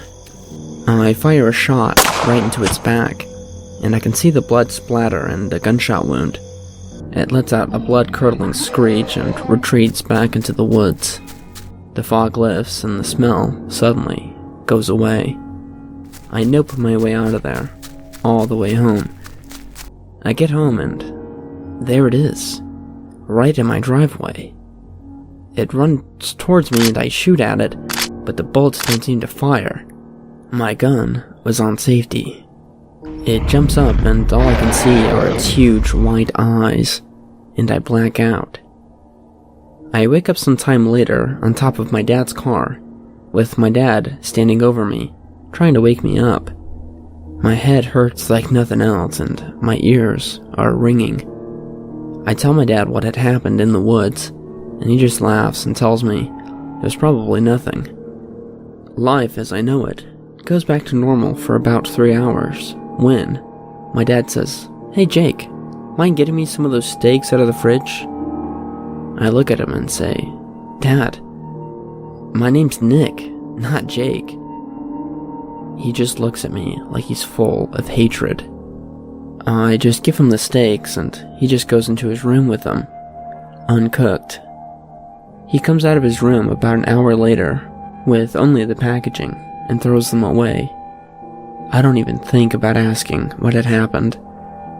At 11 p.m., he tells me to go to bed, which is odd, because it's Friday and he doesn't usually care when I stay up, but I do as I'm told and I go to my room. Around 3:15 in the morning, my door opens. It's my dad. I say nothing and pretend to be asleep. The smell of copper returns to the air and I feel sick to my stomach. My dad just sits on the edge of my bed and just looks at me for what I would say to be about 30 minutes. He then mumbles something under his breath, with the voice I don't recognize. My blood turns cold, and I just lay there. He finally gets up and leaves, and I finally am relieved, but I cannot sleep the whole night and just lay there in my bed. Finally, the next morning, I get up and I go out into the living room. My dad is asleep on his lazy boy recliner, and his nose is bleeding. I wake him up and I tell him I'm spooked and I ask him about the blood. He has no idea where it came from. I ask him about the night before, and he has no idea what I'm talking about, and he doesn't remember waking me up from being on top of his car. My heart drops when he states that it was still Friday, when I know for a fact that it was definitely Saturday. He argues with me until I show him my phone with the day and time. At this point, we are both freaked out. I've never ventured out into the woods since then, and nothing strange has happened, except sometimes I will hear the front door open and shut a few times during the night. The following entry was written in the final pages of the logbook, found inside the ruins of Tower 9, National Park, 2016.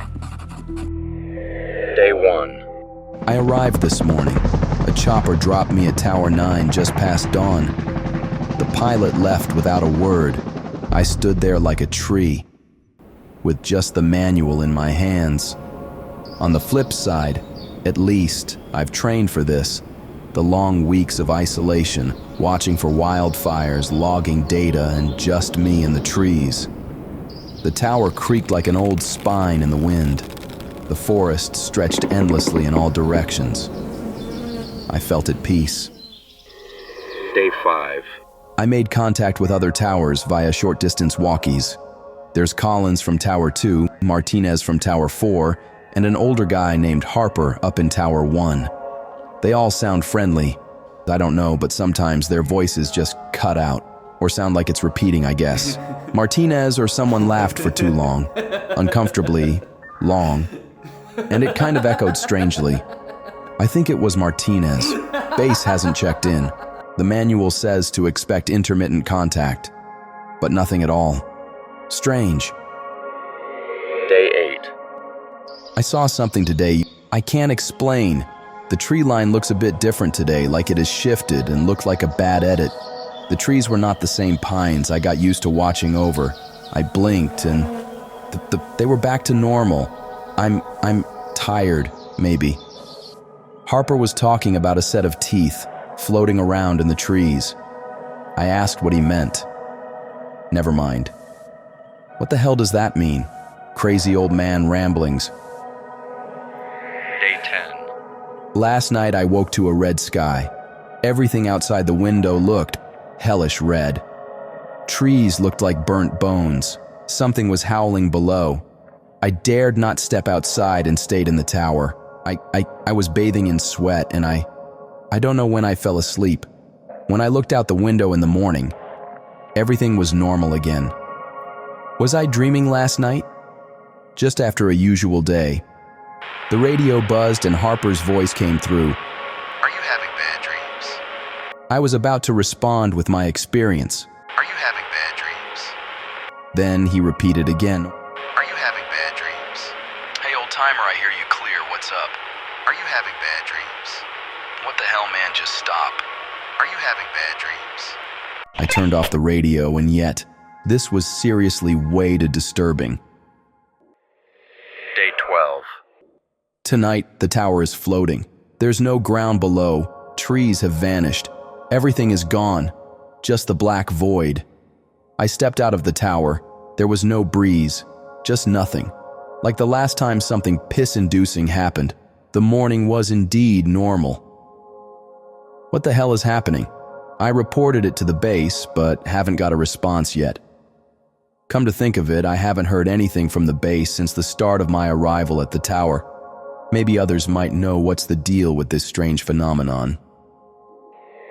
Day 14. Bad idea. It was a f***ing bad idea. In a seemingly routine conversation, I casually slipped in the things I am experiencing. This created an explosion over the radio.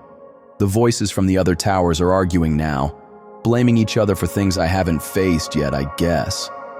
Collins says Martinez tried to kill him. Harper says I'm stalking him every night.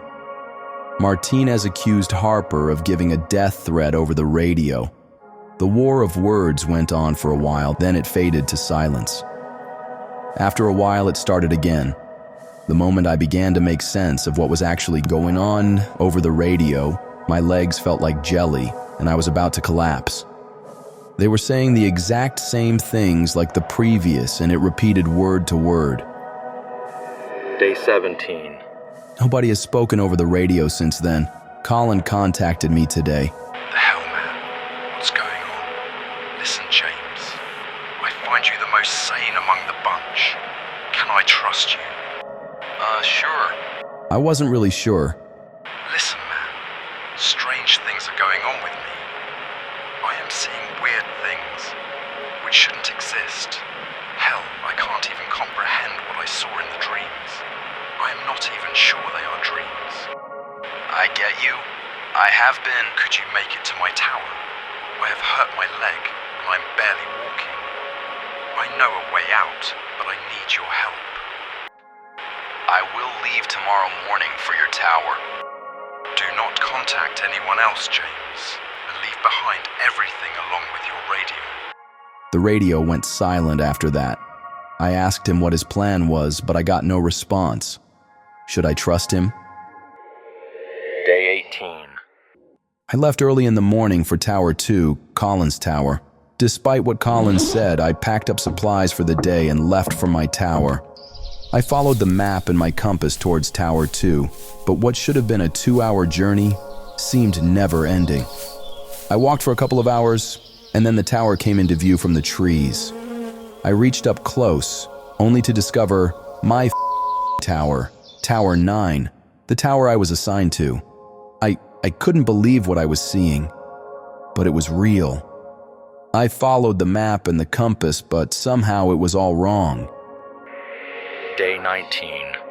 It's past dawn and I am now leaving this hellhole for good. I don't care which direction I need to walk, but I will walk 100 miles if that means escape. I might have walked a couple of hours, marking north as my direction, which might lead to the base station. The pine forest looked wrong, and yes, the trees had teeth, like human teeth. I cringed at the sight of it, but then everything began tilting and rotating. I can't even explain in words what exactly happened, but the next minute, everything was upside down. My mind snapped and I began running wildly, not caring to look at the map or the compass. My feet stepped on an invisible floor in the sky below me as I ran. I emerged from the trees, my vision blurry. I faintly saw a tower again, and I knew where I was. Exactly where I started. Day 22. I am literally going crazy. I destroyed the radio, which was my last contact line with the base. Collins called last night on the walkie. He said he made it to my tower somehow, and he's standing outside. But when I looked, there was no one there. Day 25. I stopped using the walkie, but I still hear those voices, sometimes in the walls, sometimes inside my head. I'm either losing my mind, or this place is not bound by reality. Maybe both. Maybe this place was never a forest at all. I don't know what day it is. The sun rises and sets at random now. Sometimes the sky splits open and I see massive eyes staring down at me. I have tried many times to escape, but somehow I am back at my tower. I can't escape anymore. I have accepted my fate. I don't trust the tower. I don't trust the landscape. I don't trust myself. I am writing this because if someone finds this, please tell my family I am sorry.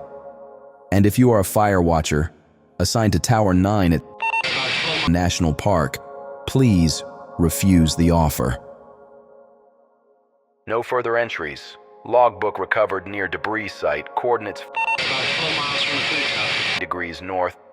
4 miles from the degrees west.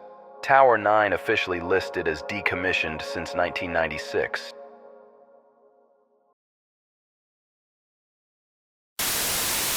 Look, I know how this sounds. I've told this story maybe 3 times in my life, and each time I see that look. The one that says, "Sure, buddy, whatever helps you sleep at night." But I'm telling it to you anyway. I was working graveyard IT at this massive corporate tower downtown. You know the type, all glass and steel, the kind of building that makes you feel like an ant. 24 floors of lawyers, consultants, and people who wear suits that cost more than my car. At night, the place was a tomb. Just me, the hum of servers, and Eddie making his rounds. Eddie was a good person. We weren't friends exactly, but we had that thing night shift workers have, a mutual understanding that 3 a.m. makes everyone a little crazy. The building had 2 basement levels. B1 was parking, B2 was archives and storage. It was a Tuesday in March. I remember because I just finished my taxes and was feeling particularly sorry for myself. Around 2:30, I was up on 22 dealing with a server migration when my stomach started doing backflips. Too much coffee or stress, I needed an antacid, and I knew there was a first aid kit in the supply closet down in B2. So I hit the elevator, punched B2, leaned against the wall and closed my eyes, listening to that familiar mechanical hum. Then the elevator lurched, not hard, just a little hiccup, like it had second thoughts about where it was going. I looked at the panel. The numbers were wrong. Where it should have said B2, there was this dim red -6, glowing like a bad omen. What the hell? I muttered, hitting B2 again. Nothing. The elevator kept descending, and I swear to God it felt like we were going down for minutes, way longer than 2 floors should take. The air got cold. When the doors finally opened, what I saw made me freeze. Picture the longest, most depressing hallway you've ever seen. Concrete walls, industrial lighting that flickered like it was having seizures. The floor was stained with, I don't know what, dark patches that looked organic, and it was quiet. I should have hit the close button and prayed the elevator would take me back to reality. But curiosity is a hell of a drug, and I stepped out. Just for a second. The walls were lined with doors, heavy steel things with little windows, numbered like hospital rooms. 061, 062, 063. Most were closed, but one, 061, was hanging open. Inside was a room that made no sense. A chair bolted to the floor, a tiny window that looked out onto nothing, just a steel wall inches away. And on a metal table in the corner, under a single flickering bulb, was a hand, a human hand, too big, fingers too long, like someone had taken a regular hand and stretched it in Photoshop. That's when I heard the footsteps. Heavy and angry footsteps. I spun around, but the hallway was empty. The footsteps kept coming, echoing off the walls, and then the lights started going out. One by one, I ran, full sprint back to that elevator, hammering the close button like my life depended on it, which, looking back, it probably did. Just before the doors shut, I saw it. Walking toward me from the darkness was a person, sort of. It moved like a person anyway, but its face, Jesus, its face was just skin. Smooth, unbroken skin, where eyes and a mouth should be, like someone had erased its features with a cosmic eraser. Somehow, without eyes, I knew it was looking right at me. The doors closed, the elevator climbed. When they opened again, I was on B2, surrounded by filing cabinets and the blessed sound of fluorescent lights. I went straight to Eddie. He took one look at me like I had 2 heads. I told him everything. The -6 button, the hallway, the room, the thing with no face. He listened without interrupting, which I appreciated. You sure you weren't just overtired? Been pulling a lot of doubles lately. Eddie, I'm telling you. Because that elevator's been down all night. Had to lock it out around 10. Maintenance issue. I stared at the screen. He was right. The timestamp showed the elevator offline since 10:17 p.m. But and look, he rewound the footage. There I was, working on 22. There was me heading toward the elevator, and then nothing. No footage of me getting on, no record of the elevator moving. According to the cameras, I'd never left the 22nd floor. I went home early that night. Couldn't concentrate, kept thinking about that hand, about the thing in the hallway. 3 days later, Eddie didn't show up for work. They found his badge on the floor by the elevator. All of his belongings were still there, even his beloved coffee thermos. The camera showed him making his rounds, heading toward the elevator bank around 3:30 a.m., and then static, 30 seconds of dead air, and when the feed came back, he was gone. The elevator log showed something interesting though. At 3:33 a.m., there was an entry, destination -6. They never found Eddie. The investigation went nowhere. Company brass brought out the usual suspects. Personal problems, financial troubles. Maybe he just decided to disappear. But I knew better. I quit the next week. Since this incident, I avoid elevators when I can. I take the stairs, even if it's 20 floors. And sometimes, walking past those big downtown towers, I swear I can hear it underneath all the city noise, that mechanical hum, that soft ding, the whisper of doors opening onto places that shouldn't exist. I think about Eddie a lot. Wonder if he's still down there in that impossible hallway. Wonder if that thing with no face found him. Wonder if it's still looking for me. It's been almost a year since I buried my best friend Jeremy. Car crash, no seatbelt. One of those late night calls where everything changes in 5 words. Hello? I was supposed to be with him that night, but I bailed last minute. I told him I was tired, that I'd catch him next weekend. I never got the chance. Since then, I've never stopped blaming myself. The guilt wasn't loud at first. It crept in, quiet and patient. I stopped eating, barely slept, couldn't focus at work. I started visiting his grave every week, like maybe that would make something right again. Just sitting there, talking into the wind, hoping maybe that somewhere he heard me. Then, 3 weeks ago, something happened. I'd just gotten off a late shift. I always cut through the cemetery on the walk home. It was faster, and I'd gotten used to it. Jeremy's grave was a familiar stop now.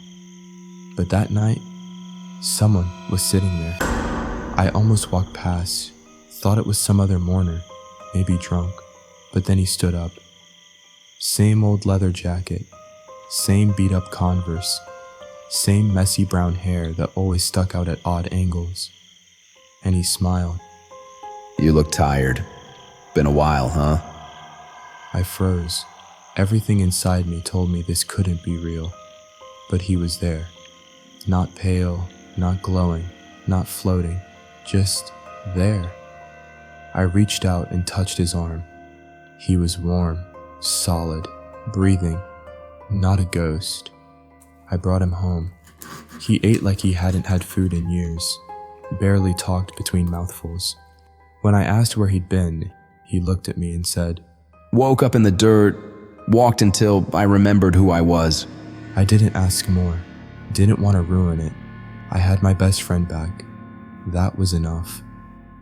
Things changed quickly. Jeremy didn't sleep.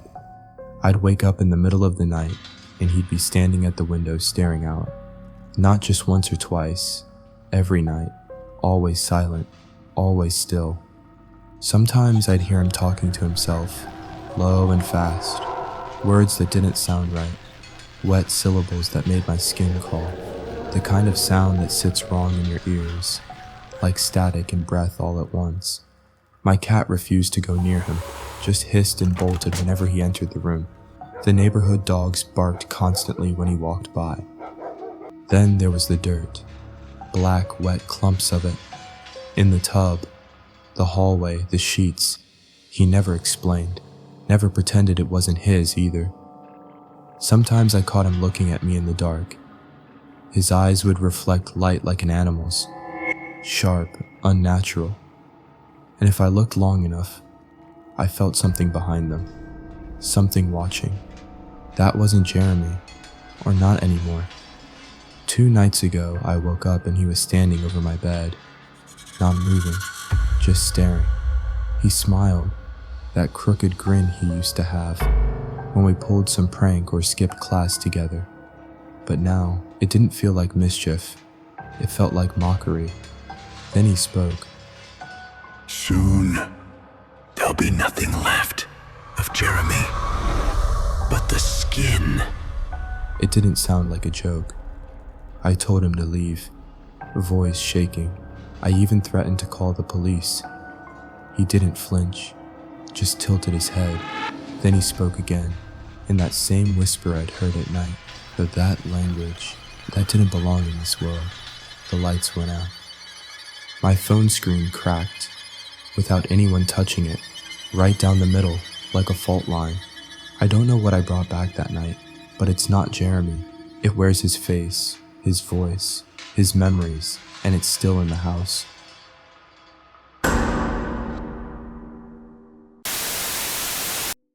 The thing about being a landscape photographer is that you're always chasing the places others avoid. We love desolate areas so we could get a better shot. At least that's what my buddy Mike believed. We frequented Southwest in my blue Ford at any chance we got. We were both 30-something desk jockeys during the week, but weekends belonged to the wilderness. It all began in mid-October 2024, when we decided to venture north of Gallup. I'd mentioned the spot during lunch with Nate, a Navajo colleague. The land is cursed, James. Things best forgotten. I laughed it off. I'd heard plenty of desert legends. They made good campfire stories though. The next day we arrived in the afternoon. The sun was already hanging low. We found a perfect campsite near a massive sandstone arch that jutted from the earth. I set up my tripod to catch the sun rays streaming through it. This is going to be gold for the portfolio. We took many pictures until it was dark. Then heated some chili potatoes on our portable stove. The temperature had dropped drastically, which was typical for a desert night. Up until this point, everything was usual, but now something felt off. The silence was pressing. There was not a single sound, neither from the coyotes nor the critters, just the occasional whisper of wind through the rocks. Ain't you feeling something weird? Besides the fact that my cell service disappeared the moment we turned off the highway? Nah, just another night in nowhere. I fell into a restless sleep. I dreamt of sand slowly covering my body, filling my mouth, choking and suffocating me. Something jolted me awake, a hand gripping my shoulder. It was Mike, his eyes wide. James, someone's outside. I could hear it too. It was steady sound of footsteps, slowly circling the tent. The sound of the boot crunching in the sand. Who's there? Nobody replied. Hey Mike, come out. You have to see this. It was my voice. My fucking voice. Are you playing a stupid prank, James? I swear I will leave you here and get back home. I guess my facial expressions were enough for him to understand it was serious. I unzipped the tent with trembling hands, heart hammering so hard I could feel it in my throat. I looked outside and saw nothing. The footsteps were gone. After a while, we heard a broken rattling laugh, which terrifyingly sounded like my voice. But it felt somewhat hollow, like it was coming from something that had only read somewhere a manual on how to laugh. Neither of us slept after that. We sat wide awake in the tent, taking turns watching the entrance, jumping in every sound the desert made. When the first morning light spilled over the horizon, we practically fell over each other trying to get out of there.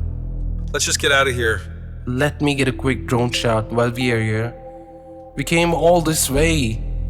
Mike looked at me like I was insane, while I sent my drone up for some aerial footage of the arch. Maybe I needed to prove myself that there was nothing supernatural about the place, just rocks and sand and our overactive imaginations fueled by an old warning. It wasn't until we were safely back, nursing beers in Mike's apartment, that we reviewed the drone footage. The arch looked spectacular from above, but then something in the frame made my blood freeze. At the edge of the rocks was a figure, pale and thin, with limbs too long for its torso, crouched at the top of the stone arch. Its head was cocked at an impossible angle, neck bent nearly backward. The drone had captured it for 3 seconds before the thing moved in a blur of motion. What the hell? I enhanced the image, zooming in on what I could now see was a face. My face. It was wrong. Horribly stretched, hungry looking. I posted the footage anonymously on a paranormal forum that night. Within 24 hours, it was removed. My account was deleted. Sometimes I wonder if Nate knew exactly what was out there. I never got a chance to ask him. He never talks about it. Heck, even Mike doesn't talk about it. But on some windy nights, when I'm alone in my apartment, I sometimes hear laughter outside my window, calling me to come out and see something. I grew up in a small town in northern Minnesota, the kind of place where everyone knew everyone. You could drive 20 minutes in any direction and hit nothing but woods. We had more deer than people, for better or worse. That's just how life was. It's also the place where I went through the worst day of my life. This happened in our high school, which barely had 200 students. You could recognize every face in the yearbook. During my senior year, our homeroom teacher, Mr. Halverson, had a heart attack. The school scrambled to find a long-term sub. They brought in Mr. Greaves. From the moment he walked in, we knew something was off. He made no small talks or tried those corny teacher jokes to break the ice. He didn't bother with an introduction either. He scrawled Greaves across the board and turned straight to algebra like that was all we needed to know. He wore the same thing every day, a long trench coat and leather gloves, even when the heat was blasting. At first, we all felt off, but the longer he stayed, the stranger it felt. It wasn't that obvious, but if you looked long enough, you would notice strange behaviors. He hardly blinked. His voice was low, monotonous, and it hardly had any rise or falls. Even when kids joked about him, he never smiled. Then came the day Kyle got a nosebleed in class. I glanced at Greaves. I saw something that still makes my stomach turn. Greaves didn't look concerned. He just watched too closely, intently, like he was studying something private. And then he inhaled slightly, like smelling a glass of wine. Within 2 weeks, kids started disappearing. First it was Courtney, and then Sam. Vanished on their walk home from school. The town panicked. Police, dogs, helicopters, search parties, every resource combing the back roads. In the classroom, Greaves looked satisfied. His face was lighter, as if something heavy pressing on him had eased. I told my best friend Eric about it. He said I was overthinking it, that I'd been spooked by too many late-night true crime documentaries. He's probably just awkward, Eric told me. The next morning, Eric didn't show up for school. By then, I was sure of it. Greaves was hiding something. He had to be the link to the missing kids, and deep down, I knew he was the reason Eric never came back. That night, I did something stupid. I slipped inside the school. I don't know what I expected, some file proving he wasn't a real teacher maybe, some clue the police had missed. But when I crept down the hall, I noticed the light was on in my classroom. Someone was in there. I pressed myself against the wall, trying to steady my breathing. Muffled sounds carried out through the door. When I finally dared to peek inside, I wish I hadn't. My stomach lurched instantly.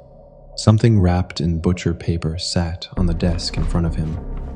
His hands moved with slow, deliberate care, bringing it to his mouth again and again.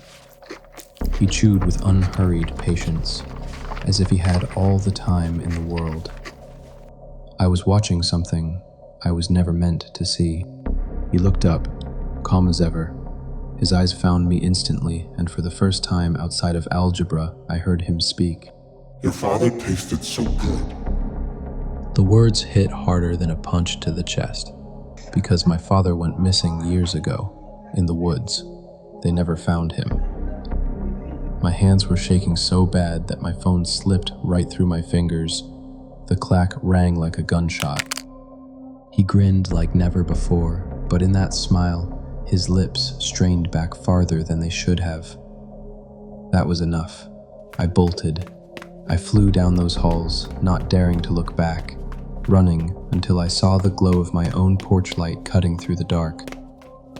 The next morning, the principal announced Mr. Greaves had resigned. That was the word they used. But when kids went looking, there wasn't a single record of him. There was no personnel file or any address. It was as though he had slipped into town for just those few months, then disappeared. That winter, 3 more students vanished. I moved away for college, got a job in another state. Ever since then, I tried to forget about that strange winter and the teacher who ate meat in empty classrooms. Years have passed. I'm writing this because something weird happened last month when I had to come back to town to see my mom. She handed me a small light package that had arrived in the mail for me. When I opened it, I found my old phone from those school days. Honestly, I was shocked to see it after all these years, and memories hit me like a wave. Curious, I turned it on. The battery was fully charged, everything seemed normal, until I opened the gallery. That's when my head started to spin, and I instantly wished I hadn't opened the package. There were tons of pictures of me, taken over the years since high school. What creeped me out was how they were all snapped from a distance, like someone was watching and following me without me ever noticing. And the last photo, that one was taken just 3 days ago. It was a photo of the front door. I couldn't stop thinking about the photos. That night, I did what anyone would do and started digging online. I typed David Greaves into the search bar, but nothing came up. I spent the next hour going down a rabbit hole, trying every combination I could think of.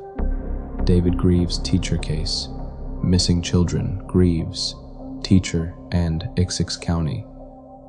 As I went deeper, I started seeing a pattern. It was always towns just like mine. Tiny, quiet places that nobody outside the county cared about.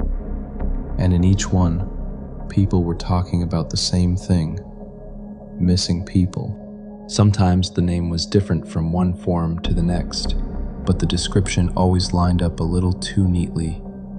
A term started popping up again and again: Mr. Longcoat. The deeper I dug, the less sense any of it made. I started finding things I shouldn't have, disturbing pictures, grainy video clips that I can't scrub from my memory. The mentions of Mr. Greaves, or incidents that sounded terrifyingly similar, only existed in these lesser-known forums. I found nothing from the mainstream news. It felt like I had stumbled upon some awful secret that was supposed to be suppressed, and I honestly didn't know what to make of it. I've moved to another state now. I called my mom and told her to sell the house and move too. I don't know if she'll listen, but now I'm always cautious. I'm always looking over my shoulder. Since then, I've been desperate for answers, digging through the internet, reaching out to anyone I can. Who or what is Mr. Greaves? And maybe more terrifying, when will I see him again?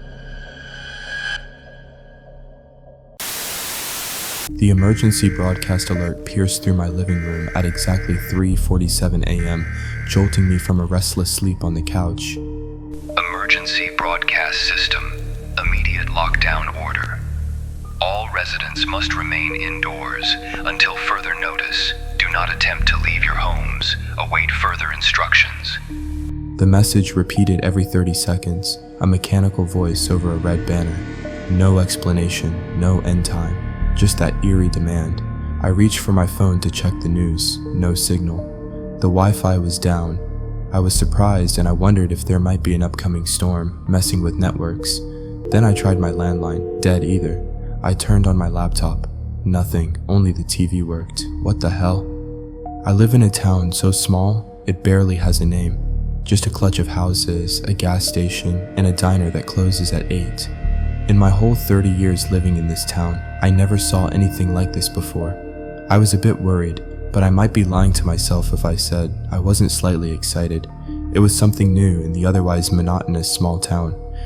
For the first few hours, I sat on the couch, thinking what might have happened. The broadcast just gave the alert, but didn't state any reason for it. I tried again a couple of times to get my phone and laptop working, but it was useless. After a while, I peeked through the windows. My heart skipped a beat. A few of my neighbors were standing in the streets, perfectly still. Some looked up at the sky, necks craned unnaturally far back. I was about to call them out, thinking why they haven't followed instructions. But when I looked more, I realized the horror unfolding. Mr. DeWitt from next door was sitting on the curb, rocking slightly, humming to himself. His eyes, they were hollow, black and wet like empty sockets. All of them had black hollow eyes. I pulled the curtains and staggered back, scared the hell out of this world. I sat back on the couch and tried a few more times to make contact. Morning came. I didn't sleep at all. I looked out the window again, and the people were still there. I don't think they have moved an inch. They are in the exact same place, in the exact same position the last time I saw. At noon, the broadcast changed for a moment. The screen flickered. Then, just for a second, the screen went dark before switching to what looked like a grainy video feed. A man sat in a dimly lit room, lit only by candlelight, whispering into the camera. If you can see this, still alive, the others, not anymore. He looked wild, pale, eyes darting around, like he was being watched. They are not zombies, at least not in the movies. They're part of something. Then the feed was cut out. The emergency broadcast returned, looping as if nothing happened. I don't know what to make of it. Was it a pirate signal? Some madman? A warning? That night, I watched from the window again. Mr. Grayson, the town mechanic, had been standing on his porch for over 24 hours, staring at the sky. Now, slowly, he was tilting his head, downward, toward me. I ducked, heart thundering. I dared to peek again. He was facing my house, smiling. For 3 more days, I lived off canned beans in fear. The emergency message still looped on the TV. Phones still didn't work. The only contact I had was that flickering, cursed screen. The sun doesn't come up anymore, or the clouds are so thick the light cannot pierce through it. Couch has been my bed and dining table for a while now.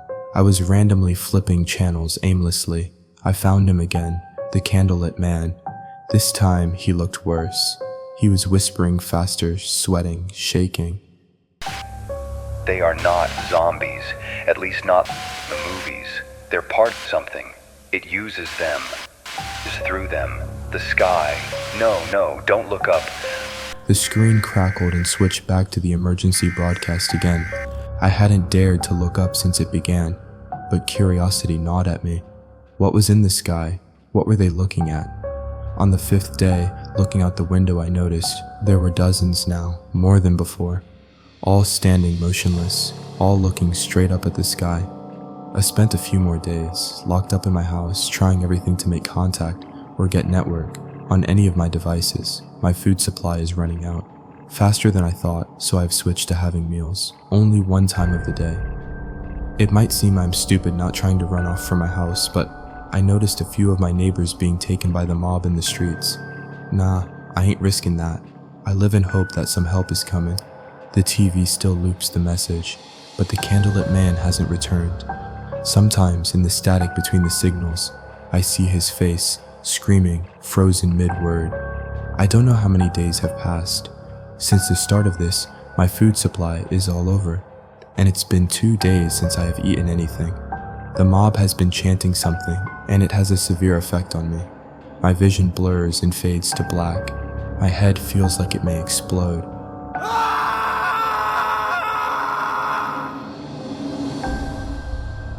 The chanting sounds soothing to me now, like a melody from the heavens.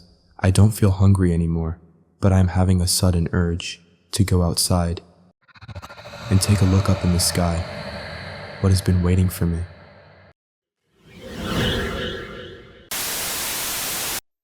I am a police officer in a town in Arizona.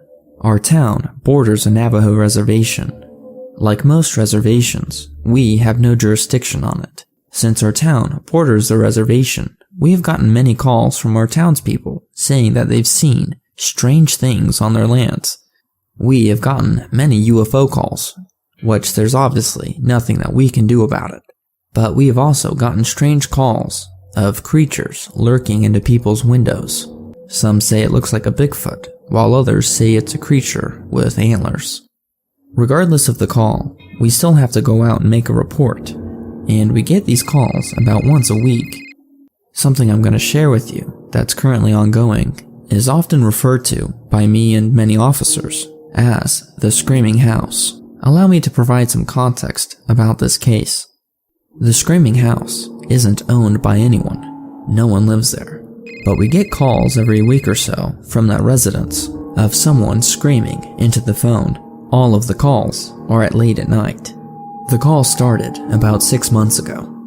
Me and my partner responded to the first call. The call happened at 1:16 in the morning. My partner and I were out there by 1:40. We pulled up to the mailbox and looked down the long dirt driveway. About halfway down the driveway, we noticed a fallen tree covering the path, so we'd have to get out. We pulled our police cruiser up as close as we could and got out.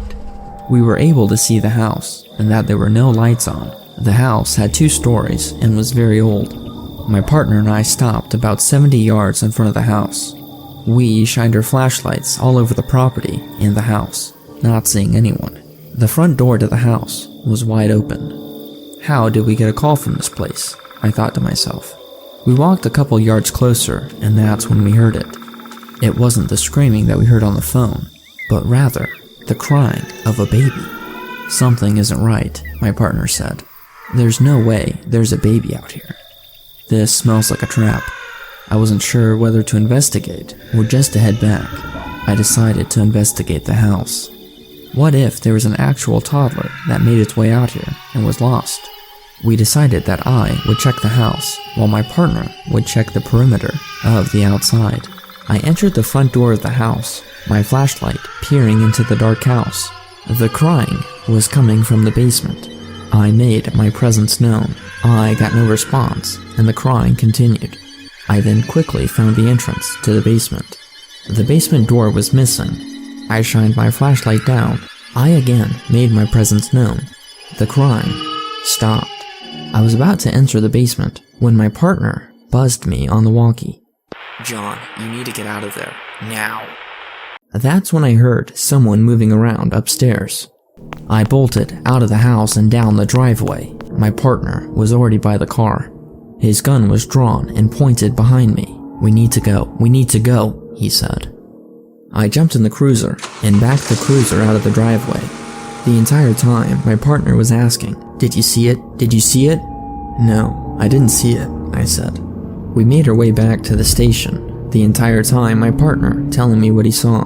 He said that when he was in the backyard, he heard something behind him. He shined his flashlight around and noticed something upstairs. He said that he was only able to notice its eyes and its teeth. Everything else was just black fur.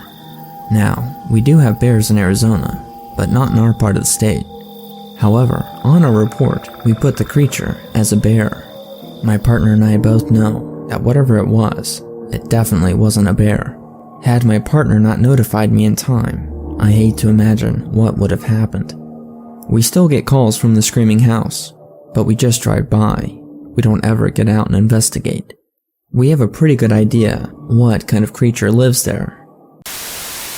Russian researchers in the late 1940s kept 5 people awake for 15 days using an experimental gas-based stimulant. They were kept in a sealed environment to carefully monitor their oxygen intake so the gas didn't kill them, since it was toxic in high concentrations. This was before closed-circuit cameras, so they had only microphones and 5-inch thick glass porthole-sized windows into the chamber to monitor them. The chamber was stocked with books, cots to sleep on, but no bedding, running water and toilet, and enough dried food to last all 5 for over a month. The test subjects were political prisoners deemed enemies of the state during World War II. Everything was fine for the first 5 days. The subjects hardly complained, having been promised, falsely, that they would be freed if they submitted to the test and did not sleep for 30 days. Their conversations and activities were monitored, and it was noted that they continued to talk about increasingly traumatic incidents in their past, and the general tone of their conversations took on a darker aspect after the 4-day mark. After 5 days, they started to complain about the circumstances and events that lead them to where they were, and started to demonstrate severe paranoia. They stopped talking to each other and began alternately whispering to the microphones and one-way mirrored portholes. Oddly, they all seemed to think they could win the trust of the experimenters by turning over their comrades, the other subjects in captivity, with them. At first, the researchers suspected this was an effect of the gas itself. After 9 days, the first of them started screaming. He ran the length of the chamber, repeatedly yelling at the top of his lungs for 3 hours straight. He continued attempting to scream, but was only able to produce occasional squeaks. The researchers postulated that he had physically torn his vocal cords. The most surprising thing about this behavior is how the other captives reacted to it, or rather, didn't react to it. They continued whispering to the microphones until the second of the captives started to scream. The 2 non-screaming captives took the books apart, smeared page after page with their own feces, and pasted them calmly over the glass portholes. The screaming promptly stopped. After 3 more days passed, the researchers checked the microphones hourly to make sure they were working, since they thought it impossible that no sound could be coming with 5 people inside. The oxygen consumption in the chamber indicated that all 5 must still be alive. In fact, it was the amount of oxygen 5 people would consume at a very heavy level of strenuous exercise. On the morning of the 14th day, the researchers did something they said they would not do to get a reaction from the captives. They used the intercom inside the chamber, hoping to provoke any response from the captives they were afraid were either dead or vegetables. They announced, "We are opening the chamber to test the microphones. Step away from the door and lie flat on the floor, or you will be shot. Compliance will earn one of you your immediate freedom." To their surprise, they heard a single phrase in a calm voice response. "We no longer want to be freed." Debate broke out among the researchers and the military forces funding the research. Unable to provoke any more response using the intercom, it was finally decided to open the chamber at midnight on the 15th day. The chamber was flushed of the stimulant gas and filled with fresh air, and immediately voices from the microphones began to object. 3 different voices began begging, as if pleading for the life of loved ones to turn the gas back on. The chamber was opened and soldiers sent in to retrieve the test subjects. They began to scream louder than ever, and so did the soldiers when they saw what was inside. 4 of the 5 subjects were still alive, although no one could rightly call the state that any of them in life. The food rations past day 5 had not been so much as touched. There were chunks of meat from the dead test subjects' thighs and chest stuffed into the drain in the center of the chamber, blocking the drain and allowing 4 inches of water to accumulate on the floor. Precisely how much of the water on the floor was actually blood was never determined. All 4 surviving test subjects also had large portions of muscle and skin torn away from their bodies. The destruction of flesh and exposed bone on their fingertips indicated that the wounds were inflicted by hand, not with teeth as the researchers initially thought. Closer examination of the position and angles of the wounds indicated that most, if not all of them, were self-inflicted. The abdominal organs below the rib cage of all 4 test subjects had been removed. While the heart, lungs, and diaphragm remained in place, the skin and most of the muscles attached to the ribs had been ripped off, exposing the lungs through the rib cage. All the blood vessels and organs remained intact. They had just been taken out and laid on the floor, fanning out around the eviscerated but still living bodies of the subjects. The digestive tract of all 4 could be seen to be working, digesting food. It quickly became apparent that what they were digesting was their own flesh that they had ripped off and eaten over the course of days. Most of the soldiers were Russian special operatives at the facility, but still many refused to return to the chamber to remove the test subjects. They continued to scream to be left in the chamber and alternately begged and demanded that the gas be turned back on, lest they fall asleep. To everyone's surprise, the test subjects put up a fierce fight in the process of being removed from the chamber. One of the Russian soldiers died from having his throat ripped out. Another was gravely injured by having his testicles ripped off and an artery in his leg severed by one of the subject's teeth. Another 5 of the soldiers lost their lives, if you count ones that killed themselves in the weeks following the incident. In the struggle, one of the 4 living subjects had his spleen ruptured and he bled out almost immediately. The medical researchers attempted to sedate him, but this proved impossible.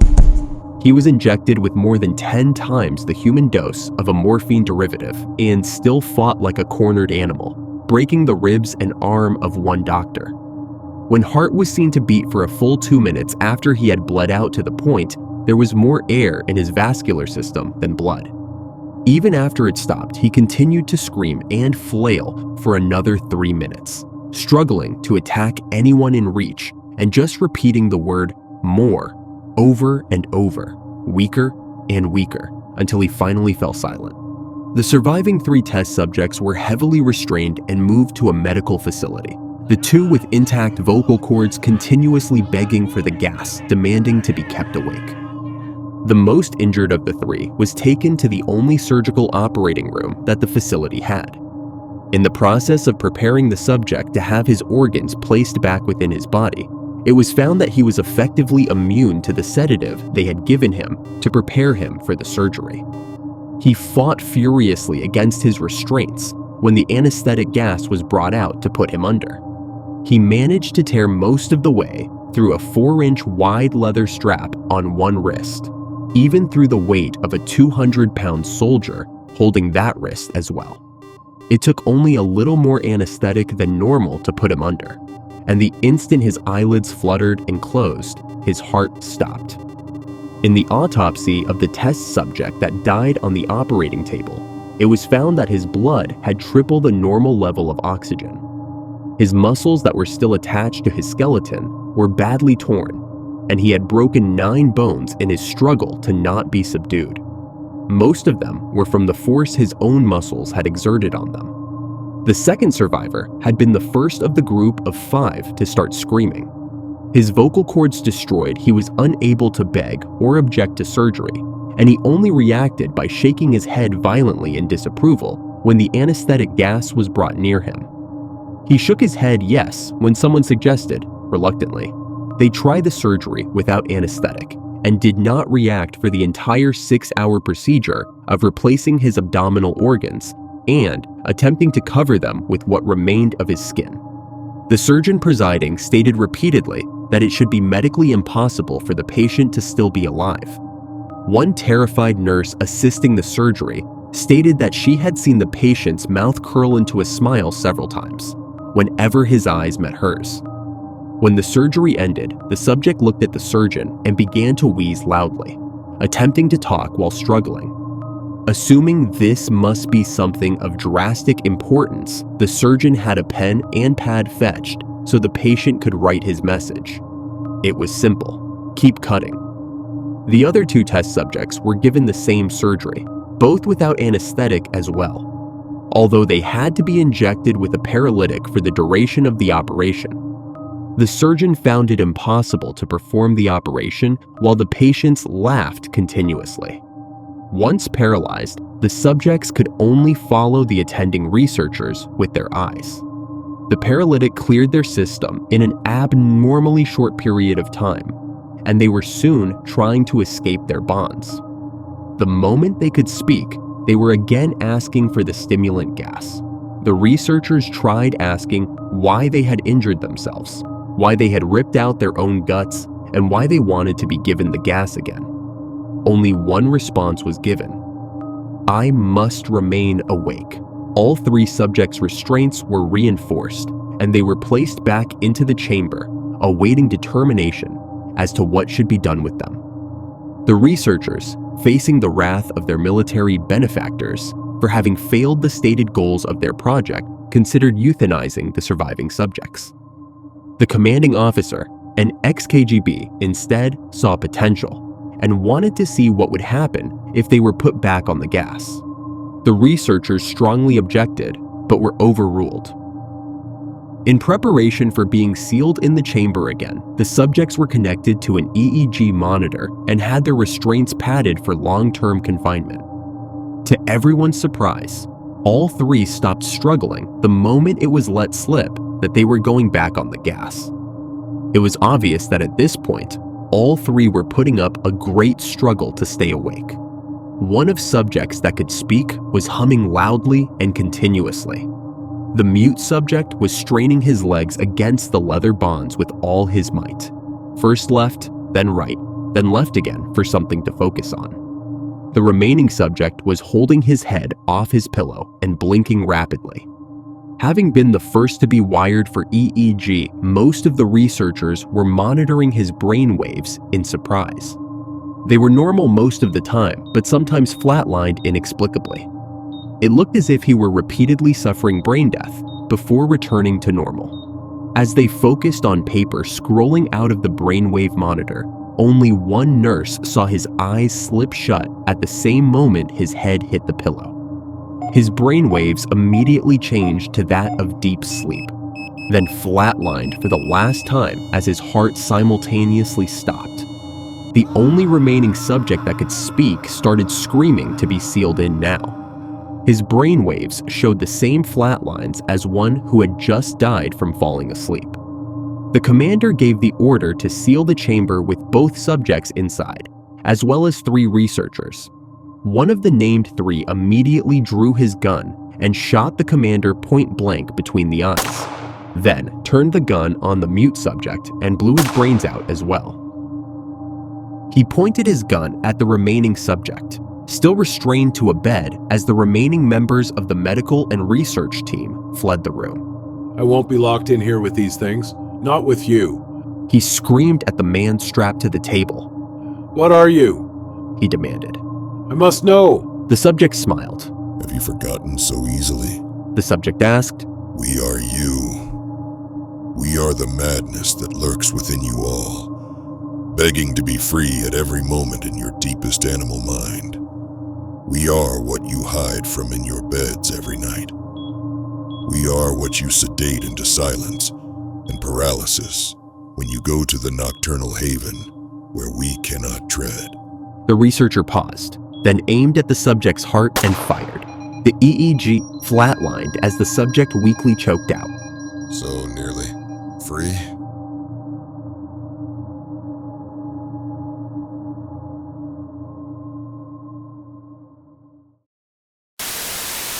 Evan always loved the wilderness. It was his escape from a life that never quite felt like his own. He had been hopping from one dead-end job after another, failed relationships, and a nagging sense of unease in crowded places.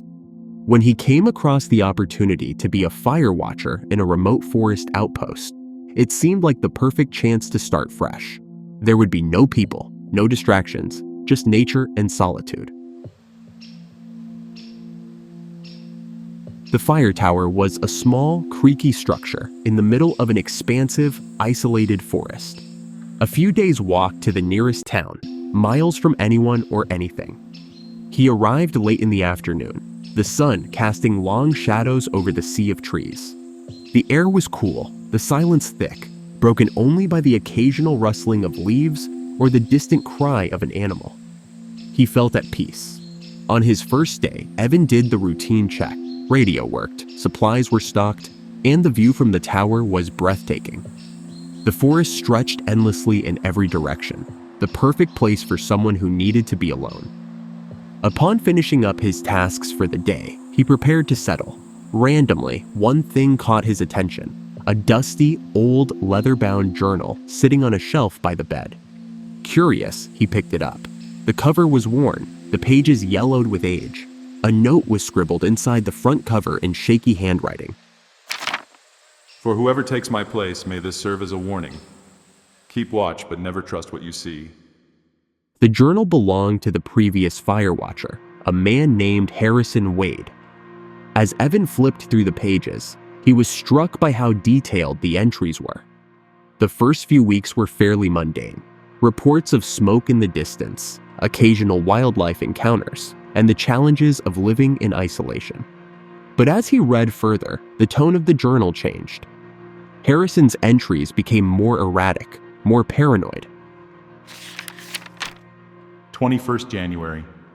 At night I went in the woods, suspecting some smoke, but I saw something strange, something wrong. It looked like a deer at first, but its eyes looked too human, too knowing. 24th of January. There's definitely something in the woods. I can hear it at night, whispering incomprehensible things. I've tried reporting on the radio, but I'm not getting any response. Strange. Evan's stomach tightened. The more he read, the more unhinged Harrison seemed to become. He spoke of figures watching him from the tree line, their forms shifting between man and animal. A few times he wrote about seeing his mother calling for help, his brother badly injured, and even mentioned in an entry about hearing his deceased close friend. And then there was the mention of others. 2nd February. The other fire watchers. I saw them today. They came to check in on me, or so they said, but they didn't seem too human. Not anymore. Skin stretched too tight over their bones, smiles too wide, too forced. They walk like us, talk like us, but they're not us. I can't leave. They won't let me. Evan felt a chill crawl up his spine. He had met a few of the other fire watchers in passing during his orientation at the ranger station. A small group stationed in towers scattered throughout the forest. They all seemed perfectly normal, even friendly, but according to Harrison's journal, they were something else entirely, something inhuman. The next entry was even worse. 4th February. Last night, I saw the man in the tower across the valley. He was standing on the edge, staring at me. Just standing there for hours, unmoving. And then he jumped. But when I checked with the binoculars this morning, he was back in the tower, staring again. No one survives a fall like that. Evan put the journal down, feeling a knot of unease twist in his gut. Was this just the ramblings of a man who had lost his mind in isolation, or was there something more to it? He didn't want to believe it, but the journal made him feel like he wasn't quite alone. That night, he tried to sleep, but every creak of the tower set his nerves on edge. At one point, around midnight, he thought he heard something outside. A faint whispering carried on the wind. He brushed it off as his mind playing tricks on him, a byproduct of reading the journal too late into the evening. But the next day, the unease only grew. From the tower, Evan could see the nearest firewatch tower about a few miles away. He hadn't noticed it before, but now he saw it clearly, just a dark silhouette against the endless green of the forest. It was empty, or so he thought. That afternoon, through his binoculars, he saw movement, a man, standing on the balcony of the distant tower, staring in his direction. Evan watched for a while, unsettled by how still the figure was. He waved, but the man didn't respond, just kept staring. After a few minutes, Evan lowered the binoculars and tried to shake off the strange feeling gnawing at him. What's up with this guy, he thought. Later that evening, the radio crackled to life. How's it going out there? A voice asked, one of the fire watchers he'd met during orientation. Peter, he thought, a friendly, casual voice. Evan responded, trying to keep his voice steady. Quiet, nothing much to report. How about you? Peter's voice came through again. Same here, just keeping watch. You're doing great, by the way. The conversation felt ordinary enough, but as the night wore on, Evan couldn't shake the feeling that something was off. The voice sounded like Peter, but flat, hollow. There was no warmth in it, just the words themselves, as if someone was mimicking Peter. That night, as Evan lay in bed, the whispering returned, louder this time. He tried to tell himself it was the wind, but it sounded like voices, several of them, whispering just below the edge of his hearing, too low to understand but insistent. He covered his ears, squeezed his eyes shut, and eventually drifted off to an uneasy sleep. In the morning, the man in the distant tower was gone. The tower looked like it was abandoned. Evan's anxiety grew over the next few days. The journal consumed him. Every entry seemed to pull him deeper into Harrison's madness. The whispering persisted at night, and he swore he saw movement in the forest below, dark shapes flitting between the trees. One night, he glanced out the window and saw figures standing at the edge of the forest, just barely visible in the moonlight. He grabbed his binoculars, but when he looked again, they were gone. The final entry in the journal was dated a week before Evan had arrived. February 27th. They're coming up the tower, all of them. They look like fire watchers, but they're not. They're waiting for me. I can't stay here anymore. I won't become one of them. Evan's heart raced. What had happened to Harrison? He flipped the page, but the rest of the journal was blank. That night, as Evan lay in bed, the radio crackled again. The same voice as before. You're doing a great job, Evan. Just stay focused. Evan swallowed hard. His throat was dry. Thanks, he replied. There was a pause. Then Peter's voice spoke again, a little too casually. You've been reading that old journal, haven't you? Evan's blood ran cold. He hadn't mentioned the journal to anyone. He didn't answer. The voice on the radio chuckled softly, a low, unsettling sound. Don't worry. We all read it eventually. The radio went silent. Evan sat frozen in his chair, the weight of dread pressing down on him. The whispering outside grew louder. As he sat there thinking about the events going on lately, had he been losing his mind? Or is it an effect of being so isolated? He eventually thought about the conversations with Peter, how he was the only one who radios him timely. Fear gripped Evan, a shiver running through him. One single thought had kept him at unease. Peter always said the same things each time he called up on the radio. He doubted his own mind. Was he really going crazy? Or something is definitely wrong with this place? His hand trembled as he picked up the binoculars and looked toward the distant fire tower again. The man was standing on the railing of the watchtower. He wasn't still like the last time, but mirrored his movements. Evan finally lowered the binoculars. He saw the horrifying truth reflected in the cracked glass of the window. He was the one standing outside the tower, staring in at himself. The whispering grew deafening. The figure then jumped off the tower.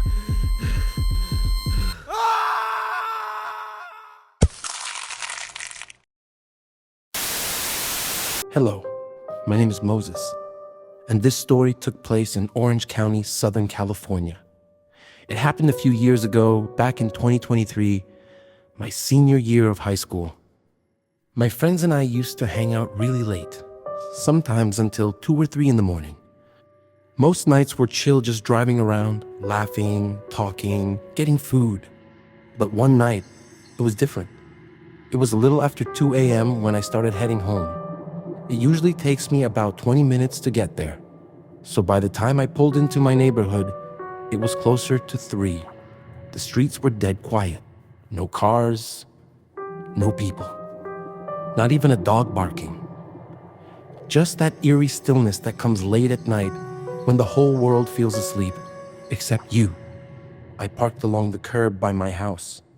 I turned off my headlights and leaned back in my seat for a second, just to breathe. But then, something caught my eye. At the far end of the street, I saw 2 bright headlights turning slowly. An old, beaten-up white van. Its paint looked dull under the streetlights, one headlight dimmer than the other. It was moving slowly, too slowly. At first, I thought it looked like a taco truck, which already felt weird at 3 a.m. But as it crept closer, my curiosity started to fade into unease. Then I heard it. That familiar tune of ice cream truck music. That's when I realized it wasn't a taco truck at all. It was an ice cream truck. I froze. Without thinking, I slowly reclined my seat. I didn't want whoever was driving to see me. My street has a few cul-de-sacs, so I watched from behind my tinted windows as the truck turned into one, then backed out, then turned into another. The jingle echoed faintly, that cheery, childlike tune every kid knows. But the speakers were blown out. The melody warped and dragged, sounding broken and wrong. It didn't sound like a song anymore. It sounded like something dying. I could feel sweat running down my face. My hands were gripping the steering wheel even though the car was off. I kept asking myself, why would an ice cream truck be out here at 3 a.m.? No one was outside. Was it just lost? Or was it looking for someone? The truck began rolling past me. I got a clear look this time. The paint was peeling, the metal rusted. No bright stickers, no menu of popsicles. Just a few old, torn decals barely hanging on. The windows were pitch black, too dark to see anyone inside.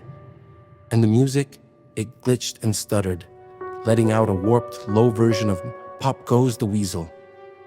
My stomach dropped. I stayed completely still, barely breathing, until it reached the main road and turned the corner. As soon as it was gone, I snapped out of it. I locked my car, jumped out, and sprinted inside my house without looking back. I've driven down that street countless times since that night, but I've never seen that truck again. And honestly, I hope I never do.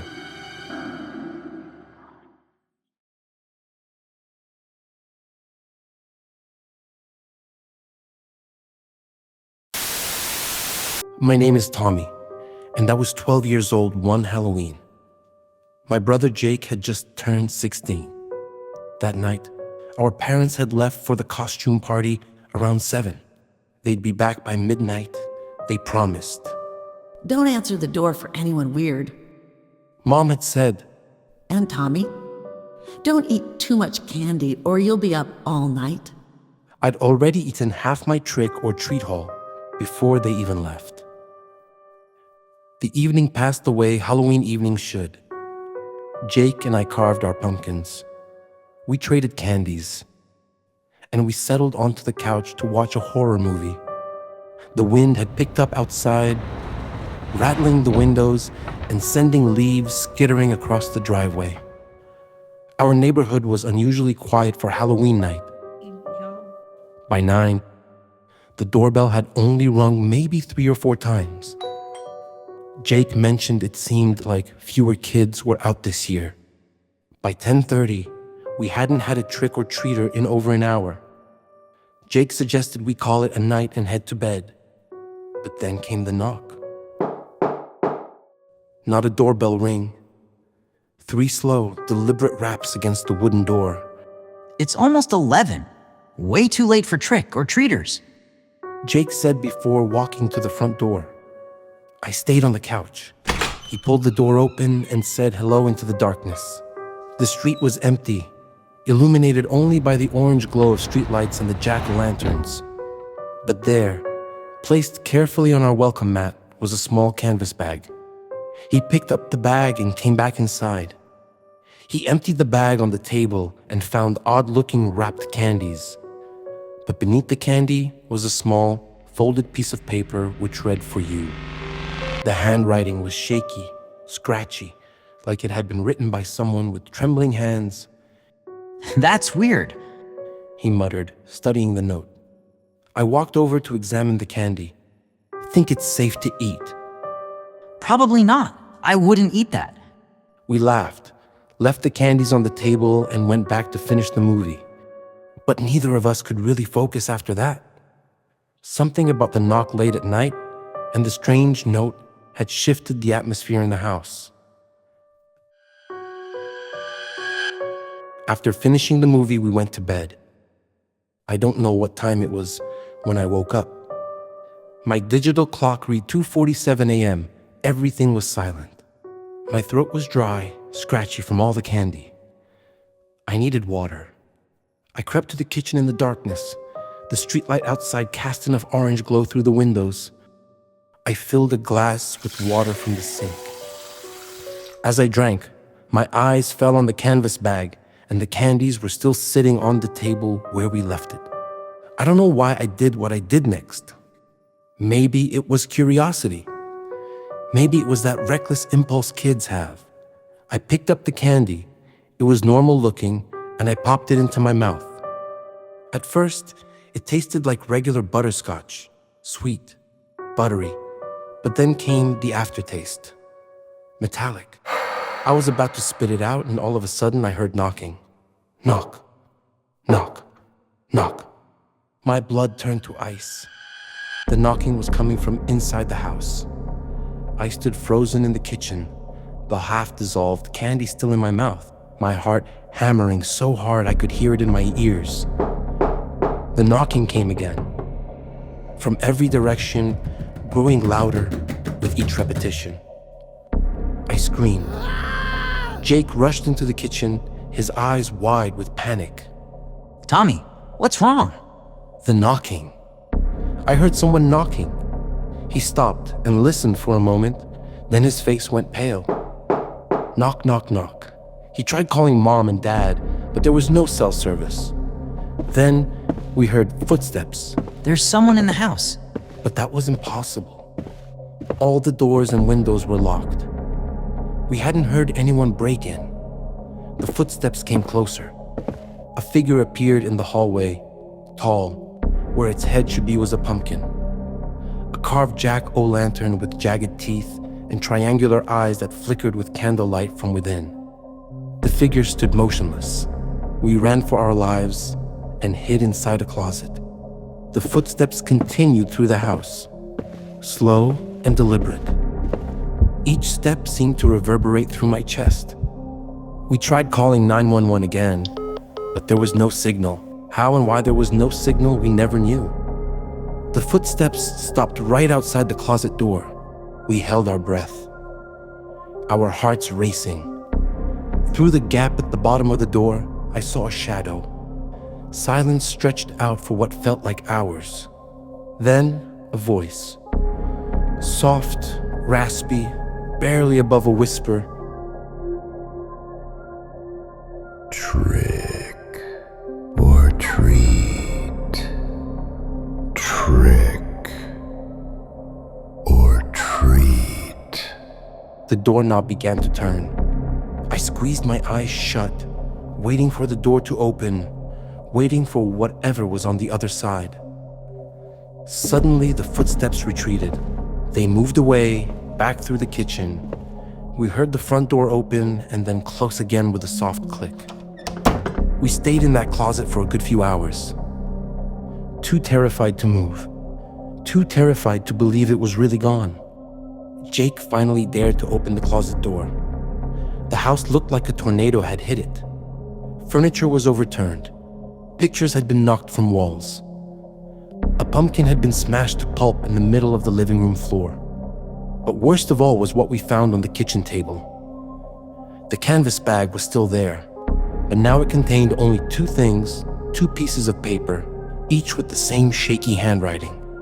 One said, "Thank you for the candy." The other said, "See you next Halloween." Mom and Dad came home at 7 a.m., horrified by the state of the house and our tear-streaked faces. They called the police. Officers searched the house top to bottom and found no sign of forced entry, no fingerprints, nothing stolen. They suggested it was a Halloween prank gone too far. Teenagers, probably. But we knew better. We never told anyone about the whisper, about the pumpkin-headed figure, about the knocking that came from inside the house. We don't celebrate Halloween anymore. And we definitely don't answer the door after dark. Because every Halloween, we each receive a package, hand-delivered. No return address. Inside is a single piece of old-fashioned candy and a note that says the same thing every year. Soon. I'll never forget the first time I heard it. The scratching beneath the floorboards wasn't what terrified me.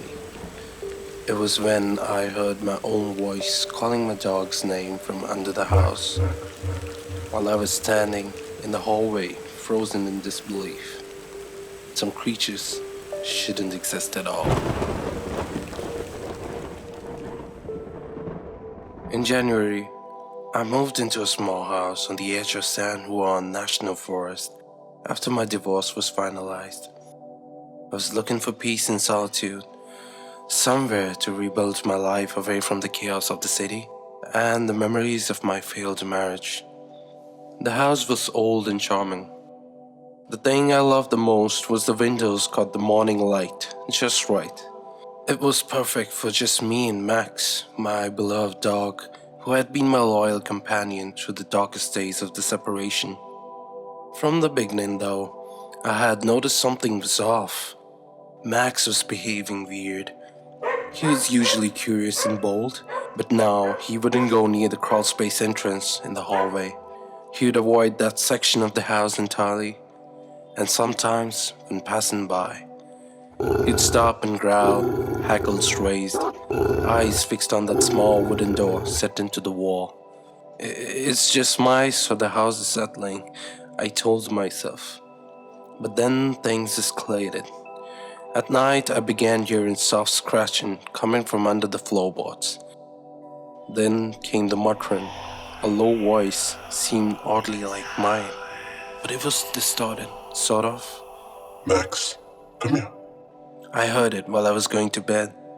When I looked into the hallway mirror, I saw Max standing frozen at the end of the corridor, staring at the crawl space entrance, a continuous growl rumbling from deep within his chest. The voice repeated again. Max, come here. Max, come here. The voice sounded deep and distorted, as if something was struggling to form words with unfamiliar vocal cords. It sounded like hearing yourself on a recorder played at half speed. I couldn't sleep that night. The next morning, with daylight streaming through the windows, I worked up the courage to investigate. I pulled open the crawlspace door and shined my flashlight inside. What I found made my blood run cold.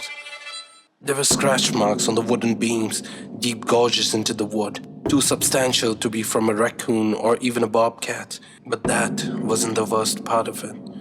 Further in, arranged in a perfect spiral on the dirt floor, were dozens of animal bones, and in the center, a tattered scrap of what looked like human clothing. My hands trembling, I immediately called the local animal control officer. James was a burly guy, in his 50s, who had seen everything in his 30 years of patrolling these mountains. Or so I thought. When he emerged from the crawl space, his face had gone pale beneath his beard. Whatever made those tracks wasn't walking on four legs. He advised me to stay somewhere else for a few nights while he set up cameras and traps.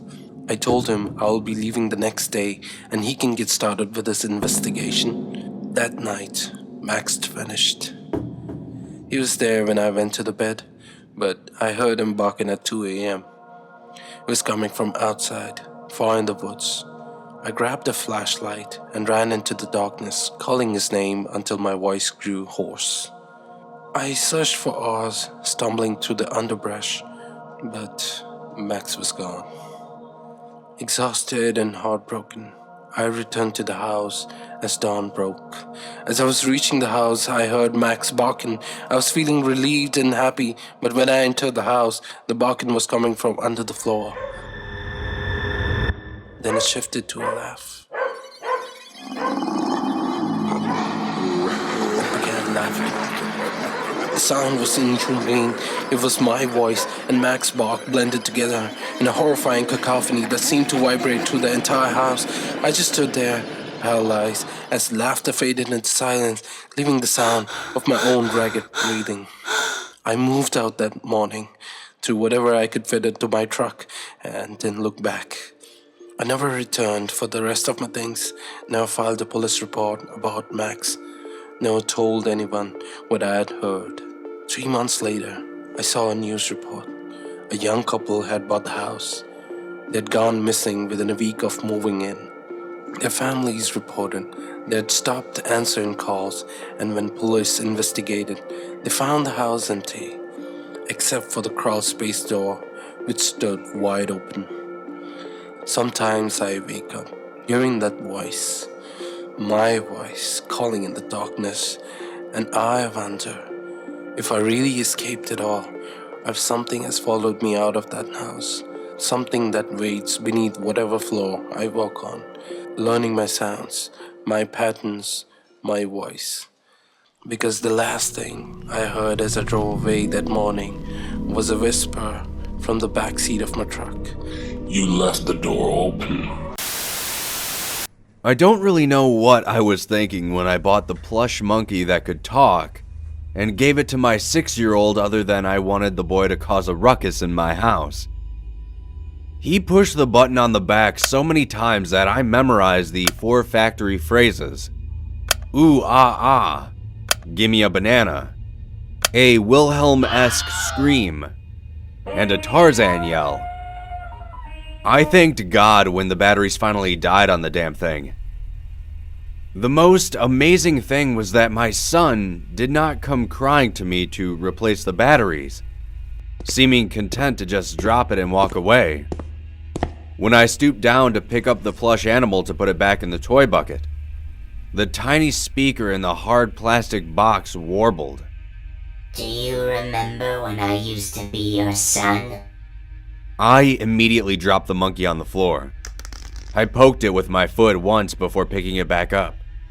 I pushed the button on the back. Nothing. Still, I was sure I heard it say those words. I called my son over to me and asked him if he ever heard the monkey say anything weird or unusual. That's when the boy's face lit up with fear and excitement, as if I had uncovered something he had been wanting to tell me for a while. My son took the monkey into the laundry room and turned on the dryer, putting the monkey on top of it, so he can't hear us. He wouldn't say a word until he led me outside. I had never seen him like this before. When we were standing out in the backyard, the boy said, "Sometimes it says very bad things to me. It says it wants to hurt us. I was too scared to talk to you. Not when it could hear us. You have to break it. You have to go in there and smash it." I wanted my son to learn patience and logic at a young age, and that meant not destroying an inanimate object because of fear. I explained that we both heard a voice that was someone at the factory playing a prank on us, and we might need it for evidence. But the fear in my kid's eyes and words made it clear that this wasn't a matter for the courts. When we opened the door to the laundry room, the monkey had moved from the top of the dryer to the bottom of the door. My son shrieked, even as I tried to explain that it just fell off the dryer because it was shaking. That's when the monkey eked out a long, drawn-out, moaning cry like nothing we've ever heard before.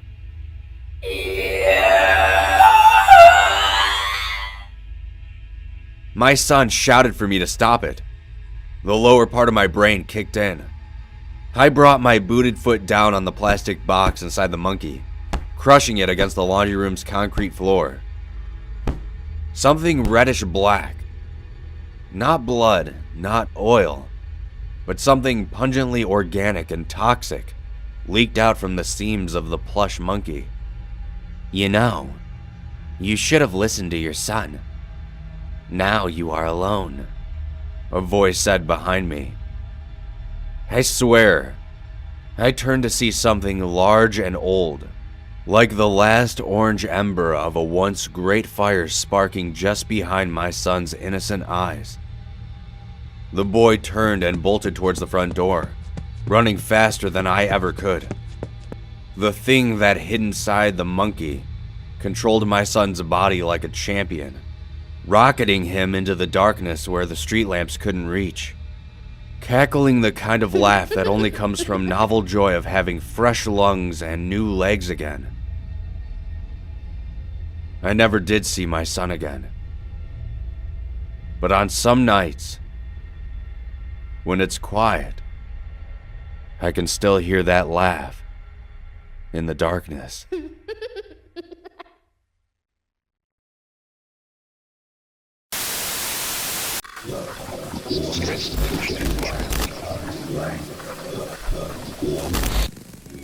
Sometimes friends get lost in the woods. And sometimes they don't come back.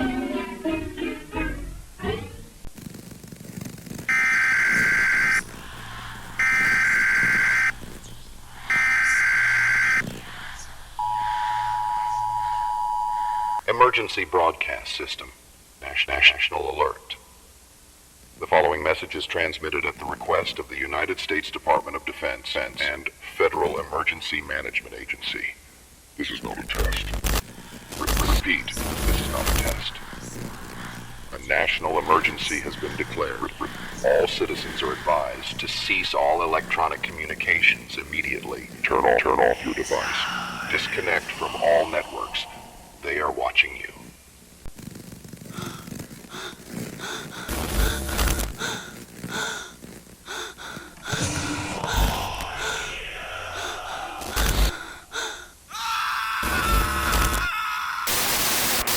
Unauthorized entities have compromised national communications infrastructure.